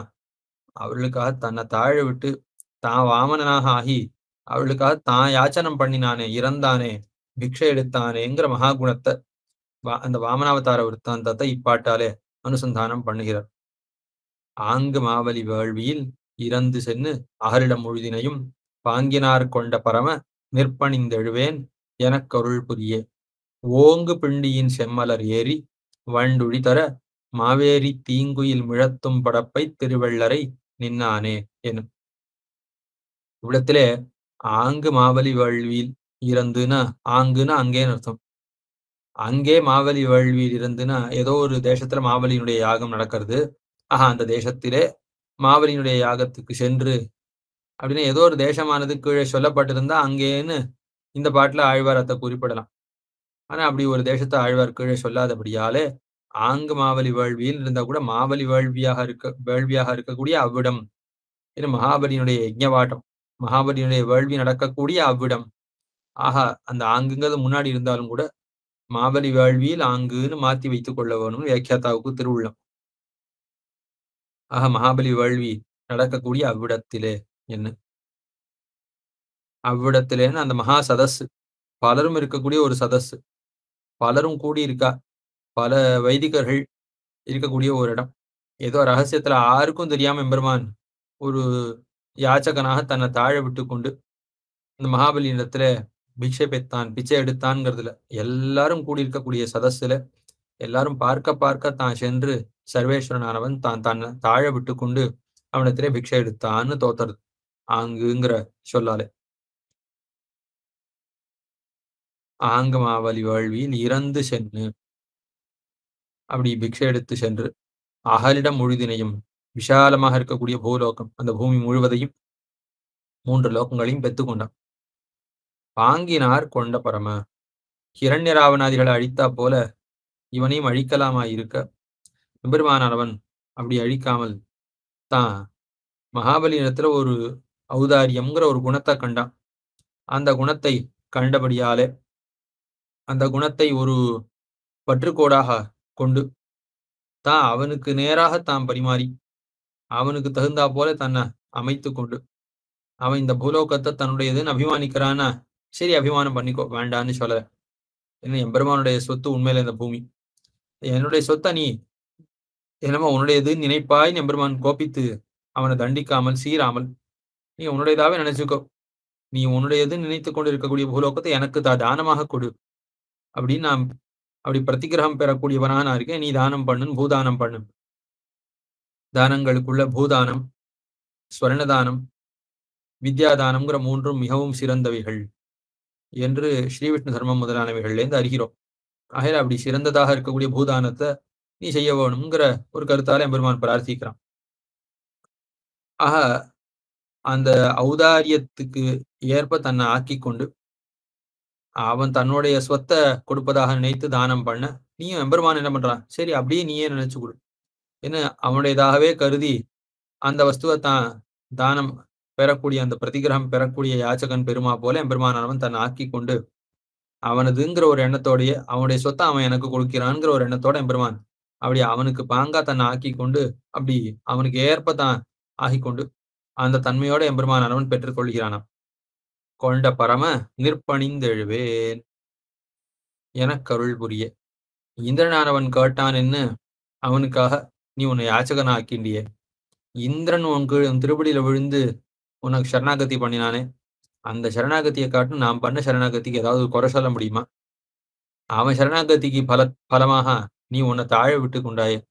என் சரணாகதிக்கு பலமா நீ உன்னை தாழ விட்டு கொள்ளலாம் வேண்டாம். நீ இருந்த நிலையிலே இருந்து கொண்டு எனக்கு கைங்கரியத்தை கொடுக்கிறேன்னு சங்கல்பம் பண்ணா போதுமே அத்தை நீ செய்யல் ஆகாதா என்று இப்ப ஆழ்வார் கேட்கிறாராம். ஓங்கு பிண்டியின் செம்மலர் ஏரி ஓங்கி இருக்கு பிண்டி இந்த அசோக மரம் ஆகாசம் முழுவதும் மறையும்படியாக அப்படி வளர்ந்திருக்கு அசோக மரம். அந்த அசோக மரத்துல சிவந்த புஷ்பங்கள் அப்படி இருக்கின்றன பூத்து குலுங்கிறது. சிவந்த புஷ்பத்துல மதுபானம் பண்ண வேணும்னு வண்டானது சஞ்சரிக்கிறது. ஓங்கு பிண்டியின் செம்மலர் ஏறி வண்டு உழி தர வண்டானது சஞ்சரிக்கிறது. அது சஞ்சரிக்கிறது அத்தை பார்த்தவாறே தூரத்துல இருக்கக்கூடிய ஒரு குயிலானது என்ன பண்றது நல்ல குயில் தீங்குயில் நல்ல குயில் அது என்ன பண்றது தூரத்திலேருந்து இந்த செக்கச்சவேன்னு இருக்கிற அந்த மரத்தை பார்த்த வரை பெருசா நெருப்பு பத்தின்னு நினைக்கிறது. ஐயோ நெருப்புல போய் இந்த வண்டு விழறதே நெருப்புல போய் இந்த வண்டு விழறதே நெருப்புல வண்டு விழறதே இது என்ன அஜ்ஞானம் இது என்ன அஜ்ஞானம் இந்த வண்டுக்கு என்ன ஆக போறதோ தெரியலையே. இவ்வளவு பெரிய நெருப்பு தூரத்திலேருந்து வெறும் சிவப்பாக அடர்ந்து இருக்கக்கூடிய அந்த பூக்கள் மட்டும்தான் தெரிகின்றனவே ஒழிய கீழே இருக்கக்கூடிய மரமோ மத்தொன்னும் தெரியல. அதனுடைய கிளைகளோ ஒன்னும் தெரியல. இலைகளோ எதுவுமே தோத்தல. வெறும் சிவப்பாக அடர்ந்த பூ கூட்டம் தான் தெரியுது. பூக்கள் கூத்து குலுங்கிறத தூரத்திலேருந்து பார்த்து நெருப்புன்னு பிரமிக்கிறது இந்த குயில். என்ன பண்றது ஐயோ இந்த நெருப்புங்கிட்ட நம்ம ஏறினோம்னா நம்ம சென்றோமே ஆனால் நம்ம அந்த நெருப்பானது தாக்கும். ஏன்னா நெருப்பனுடைய அந்த வெப்பம் தாக்காதபடியாக உயரத்தில் இருக்கக்கூடிய ஒரு மாமரம் இந்த மாமரத்துல ஏறி இந்த குயிலானது முழத்தது. ஐயோ பாவம் இப்படி ஆயிடுது போச்சு இந்த வண்டுக்கு பிராணன் போச்சு. என்ன அது புலம்பர்தான். ஐயோ இந்த வண்டானது அகப்பட்டு கொண்டது. இப்படி யாராவது பண்ணுவாளா நெருப்புக்குள்ள போய் வாய் வைக்கிறது இந்த வண்டு. ஏன்னா இது என்ன தர்மஹானி ஐயோ படுகொலைன்னு அது புலம்பர்தான். தீங்குயில் மிழத்தும் படப்பைனா வாய் விட்டு என்ன வார்த்தை சொல்றதுன்னு தெரியாது புலம்புறது. சொல்ற வார்த்தை யாருக்கும் புரியாதபடியாக இது என்ன அக்ஷரம் சொல்றது என்ன வார்த்தை சொல்றதுன்னு யாருக்கும் புரியாதபடியாக அது புலம்புகிறது அப்படின்னு சொல்றது. இது இந்த ஊர்ல தானே இருக்கு. இந்த ஊர்ல நித்தியவாசம் பண்ணுகிறதா இந்த குயில் இருக்கே இதுக்கு தெரியாதா இவ்விடத்துல அசோக மரம் இருக்கு அப்படின்னு தெரியாதா? அந்த அசோக மரத்துல சிவந்ததாக புஷ்பம் இருக்குங்கிறது இதுக்கு தெரியாதானா? இந்த ஊர்ல தான் அது நித்தியவாசம் பண்றது. இருந்தாலும் அந்த அசோக மரம் இருக்கே, அது அவ்ளோ சிவக்க பூத்திருக்கு. நன்னா ஒளிவிஞ்சி திகழ்கின்றன அந்த பூக்கள் எல்லாம். அது நித்தியம் பார்த்து கொண்டே இருந்தாலும் ஓரொரு நாள் பார்க்கிறப்பயும் அது நெருப்புன்னே பிரமம் உண்டாகும்படியாக இருக்குமா அந்த சோலை. மயல்மிகு பொழில். ஏன்னா அது பிரமத்த விளைவிக்கக்கூடியதாக பொழில் இருக்கு. ஏன்னா எம்பெருமானுக்கும் பிரமத்த விளைவிக்கும். ஆழ்வாருக்கும் நம்மாழ்வாருக்கும் பிரமத்த விளைவிக்கும்னு அந்த பொழியினுடைய சுபாவம் சொல்லப்படுறது. அது ஒரு விதமான பிரமம்னா, இங்க வேற விதமான ஒரு பிரமம். அது ஏற்படுகிறது இந்த அசோகவனத்தை பார்த்தவாறே. இதே போலத்தான் தாது மல்கிய பிண்டி விண்டு அலர்கின்ன தழல்புரை எழில் நோக்கி பேதை வண்டுகள் எரியன வெறுவரு என ஆழ்வார் திருப்பிரிதியை வர்ணிக்கிற காலத்திலையும் வர்ணிக்கிறார். நன்னா தாதுகள் நிறைந்த அசோக புஷ்பம். இந்த அசோக புஷ்பமானது நன்னாக மலர்கிறது. மலர்ற காலத்துல அந்த பிண்டி விண்டு அலர்கின்ன தழல்புரை எழில் நெருப்பு போன்ற ஒரு ஒளி அப்படி சிக்கச்சவேல்னு அப்படி அது பூத்து இருக்கு. சிவந்த ஒரு ஒளிய உடையதாக இருக்கு. அத பார்த்தவாறே பேதை வண்டுகள் ஓரொரு நாளும் இங்க திருவள்ளுவர் பதிகத்திலேயாவது வண்டானது அது இத போய் பருக அசோகவனத்தில் இருக்கக்கூடிய ஒரு அந்த சுண்ணம் தாது இவைகளெல்லாம் அனுபவிப்பதற்காக மகரந்த துகளை தேனை அனுபவிப்பதற்காக புக அந்த மரத்தின் அருகே செல்லாமல் கொஞ்சம் தள்ளி இருக்கக்கூடிய ஒரு குயிலானது அத நெருப்புன்னு பிரமிக்கிறது. ஆனா திருப்பிரிதி பதிகத்துல என்ன ஆழ்வார் அருளி செய்யறாருன்னா, நித்தியமா மதுபானம் பண்ணுவதற்காக இழியக்கூடிய வண்டுதான். அது எந்த மரத்துல நித்தியமா மதுபானம் பண்ணுமோ அதே மரத்துல அசோகவனத்துல நித்தியமாக புகுந்து அந்த புஷ்பங்கள்ல அது மதுபானம் பண்றது. இருந்தாலும் கூட பேதை வண்டு, ஒன்னும் அறியாத வண்டு, நேத்திக்கு தானே இந்த மரத்துல இந்த புஷ்பத்துல நாம மதுபானம் பண்ணினோம்னு தெரியல அது. அடுத்த நான் வந்தவாறு, ஐயோ இது நெருப்பா இருக்கே, என்ன பண்றது, நம்ம உடம்பு சுற்றுச்சுனா என்ன பண்றதுன்னு பயந்து ஓடி போறதான். ஆக ஓரொரு நாளும் அந்த வண்டுக்கு தூரத்துல இருந்து பாக்குறப்ப அது நெருப்பா தான் தோத்தும். அவ்வளவு சிவந்து இருக்கு, செக்கச்சவேல் நெருப்பு போல, நெருப்பு கூட்டம் போல தோத்தறதான் அந்த புஷ்பங்களை பார்த்தா அப்படின்னு. அவ்வளவு ஒளி இருக்கு, அவ்வளவு சிவப்பு இருக்கிறதுன்னு வர்ணிக்கிறதுல தாற்பயம் ஆழ்வார்க்கு. அவ்வளவு சிவந்து இருக்கிறபடியால ஓரொரு நாளும் இந்த வண்டு அது கொஞ்சம் தள்ளி இருந்து பாக்குற காலத்துல நெருப்புன்னு பிரமித்து, அதற்கு பிறகு அது தெளிந்து நெருப்பன்று அசோக மரம் தான் புஷ்பம் தான்னு அது தெளியுமா. தாது மல்கிய பிண்டி விண்டு அலர்கின்ன தழல்புரை எழில் நோக்கி பேதை வண்டுகள் எரியன வெறுவரு, அது நெருப்பு நெருப்புன்னு பயப்படும் என்று அங்க ஆழ்வார் அருளி செய்கிறார். அவ்விடத்திலே இந்த பாட்டை முழுக்க உதாகரிச்சு வியாக்கியானம் செய்தருள் இருக்கிறார் பெரியவாச்சான் பிள்ளை.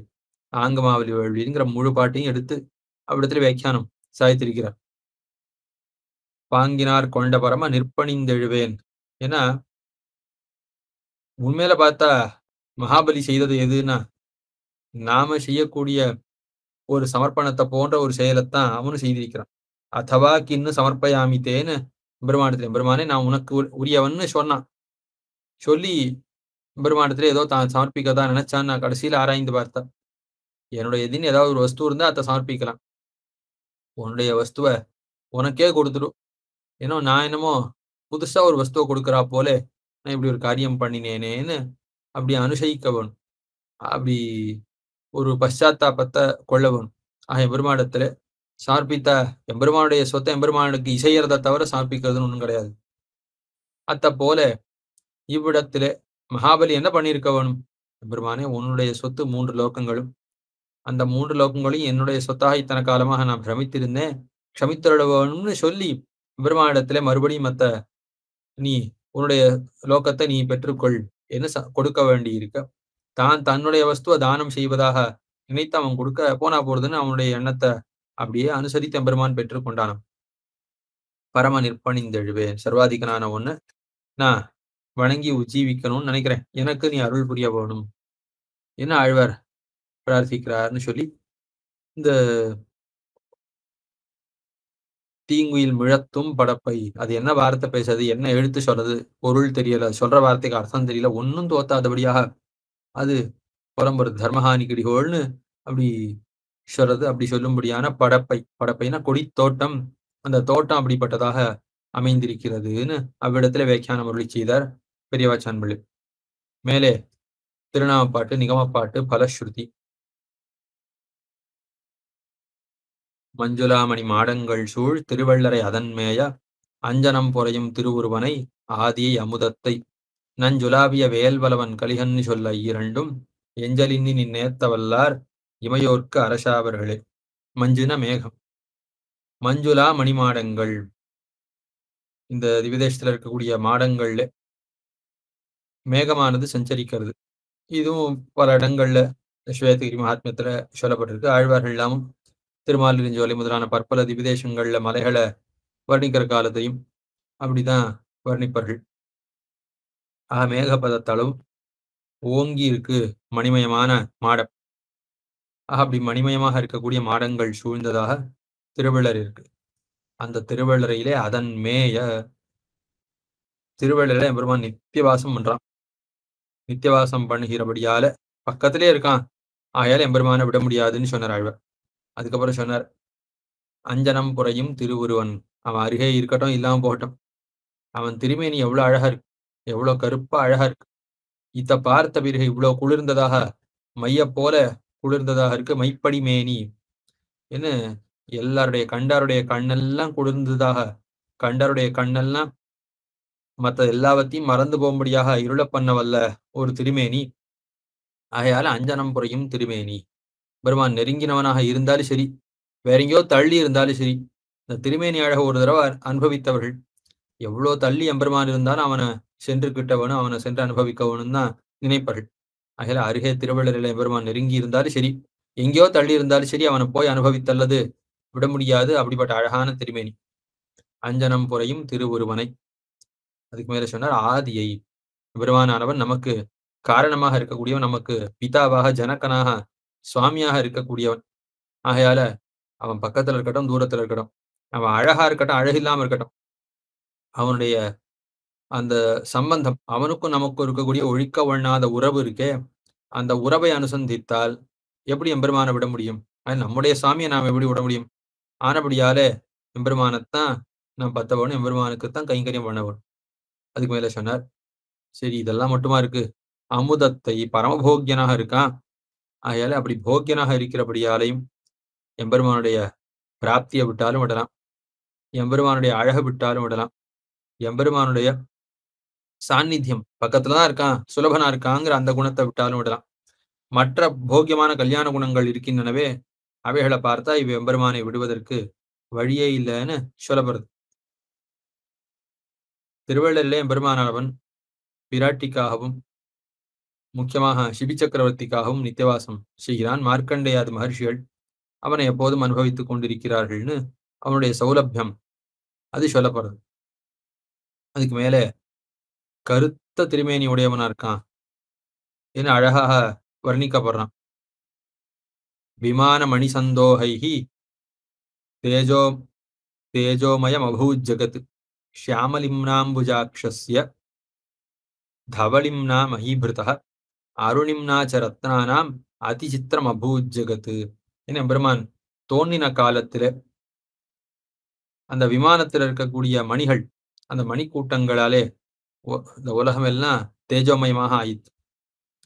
எம்பெருமானுடைய திருமேனி கருத்து ரொம்ப அழகாக குளிர்ந்து இருக்கு. அந்த குளிர்ந்து மேகம் போல கருத்து இருக்கக்கூடிய அந்த திருமேனியுடைய கருமை நிறம் அது ஒரு பக்கம் வீசுறது. திருவள்ளரேல மலைகள் எல்லாம் வெளுத்த பாறைகள், வெளுத்த மலைகள்.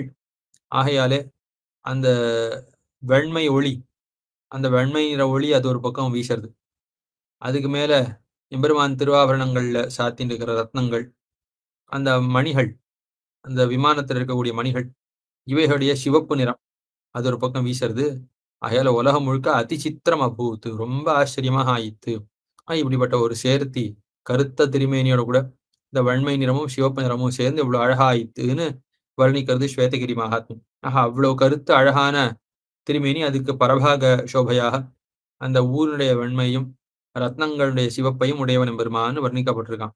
அஞ்சனம் புறையும் திருவுருவன் அவ்வளவு அழகான திருமேனி வாய்த்தவன். அதுக்கு மேல ஆதி என்ன, ஜெகத்காரண பூதன் சுவாமின்னு அர்த்தம். மகர்ஷிகளுக்கும் நாரதருக்கும் நடந்த ஒரு சம்பாதமானது இவ்விடத்திலே திருவள்ளரிலே நடந்ததுன்னு இந்த ஸ்வேதகிரி மகாத்மியம் தெரிவிக்கின்றது. அதாவது பல மகர்ஷிகளும் சேர்ந்து பல புண்ணிய கஷேத்திரங்கள்ல, புண்ணிய நதிகள்ல, புண்ணிய தீர்த்தங்கள்ல எல்லாம் வாசம் செய்து ஸ்நானாதிகளை செய்து வருகிறார்கள். அப்படி அவர்கள் யாத்திரை செய்து வரும் காலத்தை திருவள்ளரைக்கு அவர்கள் வர, அவ்விடத்திலே அவர்கள் எம்பெருமான திருவடி தொழுத பிறகு அங்க ஒரு சதஸ்ல எல்லாருமா சேர்ந்து ஆர் பரதேவத்தைன்னு விசாரம் செய்ய நாரத பகவான் அவர்களுடைய சந்தேகத்தை எல்லாம் போக்கி எம்பெருமான் தான் சர்வேஸ்வரன், அவன் தான் சர்வஜகத் சுவாமி, சர்வஜகத் காரணம் என்பதை நிலைநாட்டினார் என்று சரித்திரம். ஆக எம்பெருமானுடைய பரத்துவம், எம்பெருமானுடைய காரணத்துவம், ஜெகத்காரணத்துவம் நிலைநாட்டப்பட்ட ஒரு திவ்ய கஷேத்திரம். அஸ்மாதேவ ஜெகத் சர்வம் பவத்யத்ர அத்திர அத்திர விலீயத்தே. இவனிடத்திலேருந்து தான் உலகம் உண்டாருது, இவனிடத்துலதான் உலகம் லயிக்கிறதுன்னு நிலைநாட்டினார் நாரத பகவான். ஆக எம்பெருமானுடைய காரணத்துவம் பரத்துவம் அது நிலைநாட்டப்பட்ட சிவனை காட்டும் பிரம்மாவை காட்டிலும் எம்பெருமான் தான் உயர்ந்தவன், இவன் தான் பரதேவத்தைன்னு நிலைநாட்டி இவன் தான் உலகத்துக்கு காரணமா இருக்கான்னு நிலைநாட்டினார் நாரத பகவான். ஆக எம்பெருமானுடைய காரணத்துவம் நிலைநாட்டப்பட்ட ஒரு க்ஷேத்திரத்திலே ஆழ்வார் எம்பெருமானை ஆதி அப்படின்னு சொல்லி நிகமிக்கிறார் திருவள்ளரையில. ஆக ஜெகத்காரண பூத்தனாக இருக்கான், ஆதியை அமுதத்தை பரமபோக்கியனா இருக்கான். எம்பெருமான் சேவை சாதிக்கிறான். எம்பெருமான் வந்தவாறே ராஜர்ஷியாக இருக்கக்கூடிய சிபி சக்கரவர்த்தியானவன் எம்பெருமான பார்க்கிறான். அரவிந்த விலோச்சனம் லோச்சனாபியாம் விஷாலாபியாம் சதிருஷ்ணாபியாம் விவாதிகம் சர்வகந்தம் சர்வரசம் பிபன்னிவ சதுர்புஜம் அனிமேஷான் நிர்ஜரவத் ஆலோக்கிய ஆனந்தவான் அபூத் புனః சந்தோஷாத் புண்டரீகாட்ச விக்கிரகம் சேவமானஹா என்று ஸ்வேதகிரி மகாத்மியம் தெரிவிக்கின்றது 9ஆம் அத்தியாயத்துல. அந்த எம்பெருமான சேவிக்கிறான். தாமரை போன்ற அழகான திருக்கண்கள் வாய்க்க பெற்றவன் எம்பெருமான். அவனை அவன் பார்க்கிறான். எப்படிப்பட்ட கண்களை கொண்டு பார்க்கிறான்? ரொம்ப விசாலமான கண்கள்.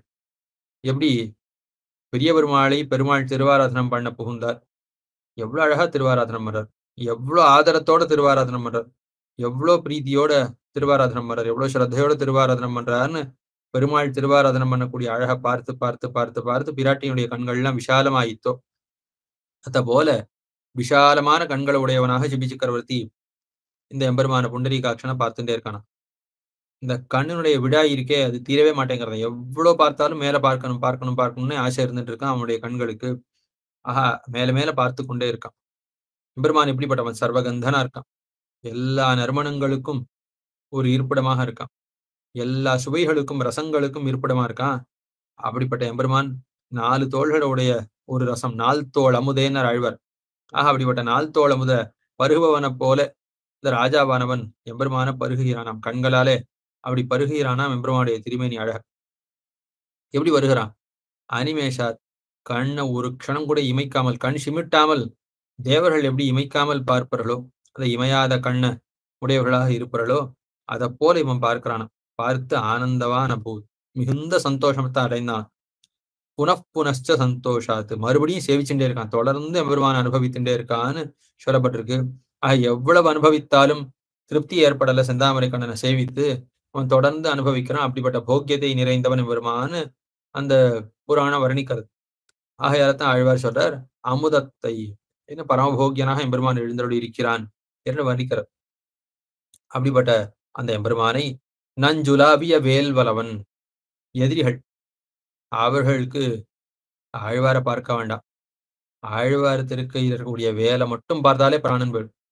அந்த வேலானது சர்ப்பம்னு, திருட்டு விஷம்னு சில சர்ப்பங்கள் அது கண் பார்வையினாலேயே கொண்டுவிடும். அது கடிக்கவே வேண்டாம்.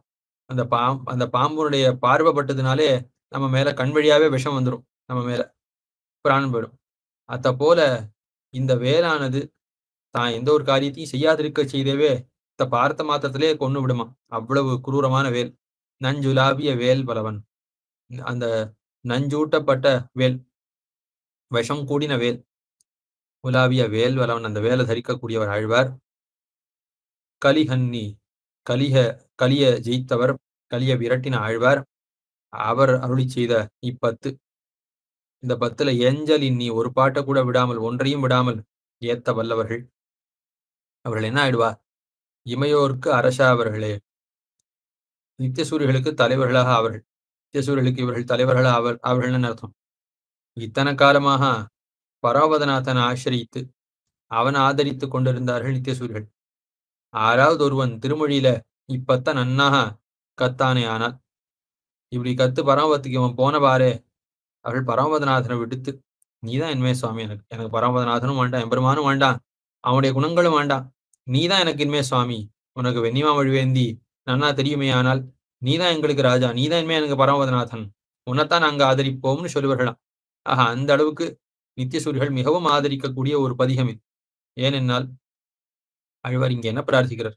காதலை அருளினக்கு என கைங்கரியம் கிடைப்பதற்கு காரணமாக, கைங்கரியம் கிடைப்பதற்கு முன் க்ஷணத்திலே இருக்கக்கூடிய ஒரு பெரிய பக்தி, பரம பக்தி, அத பிரார்த்திக்கிறார் ஆழ்வார்.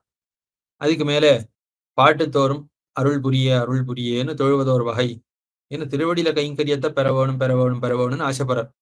ஆகையால இந்த எம்பெருமானுடைய திருவடியில நித்திய கைங்கரியம் கிடைக்க வேணும், அந்த நித்திய கைங்கரியம் கிடைப்பதற்கு காரணமாக இருக்கக்கூடிய பரமபக்தி வேணுங்கிறதான் இந்த பதிகமானது காட்டுறது.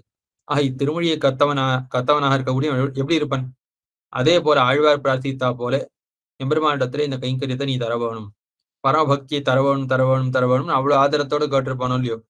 இப்படி எம்பெருமானத்துல மிகுந்த பக்தி உடையவன் ஒருத்தன் கிடைத்தானே, இப்படி இந்த கைங்கரியத்துல மிகுந்த ஆதரத்தை உடையவன் ஒருத்தன் கிடைத்தானேங்கிற ஒரு பிரீத்தியாலே இந்த பரமபாகவதம் தான் எனக்கு சுவாமியை ஒழிய, இந்த பாகவதனால ஆராதிக்கப்படக்கூடிய எம்பெருமான் எனக்கு வேண்டா, இந்த பாகவதம் தான் எனக்கு சுவாமி என்று பாகவத சேஷத்துவத்திலே ஊனி இருக்கக்கூடிய நித்தியசூரிகள் இத்திருமொழி கத்தவர்களை மிகவும் ஆதரிப்பார்கள் என்று அப்படிப்பட்ட ஒரு பக்தியை உண்டாக்க வல்லது இத்திருமொழி. அப்படிப்பட்ட ஞானத்தை, இந்த திருமொழியுடைய ஞானமானது மிகுந்த பக்தியை உண்டாக்கி நித்தியசூரிகள் ஆதரிக்கும்படியான ஏத்தத்தை கொடுக்கும் என்று பலம் சொல்லி தலை காட்டுகிறார். ஏதோ அவகாசானுகுணமாக அடியனுடைய அஞ்ஞானத்துக்கு சிற்றறிவுக்கு ஏற்ப ஏதோ சிலவத்தை விண்ணப்பித்தேன். அபராதங்களை எல்லாரும் பொறுத்தருள வேணும் என பிரார்த்தித்து அமைகிறேன். ஆழ்வார் திருவடியிலே சரணம், பெருமானார் திருவடியிலே சரணம், ஸ்ரீயர் திருவடியிலே சரணம்.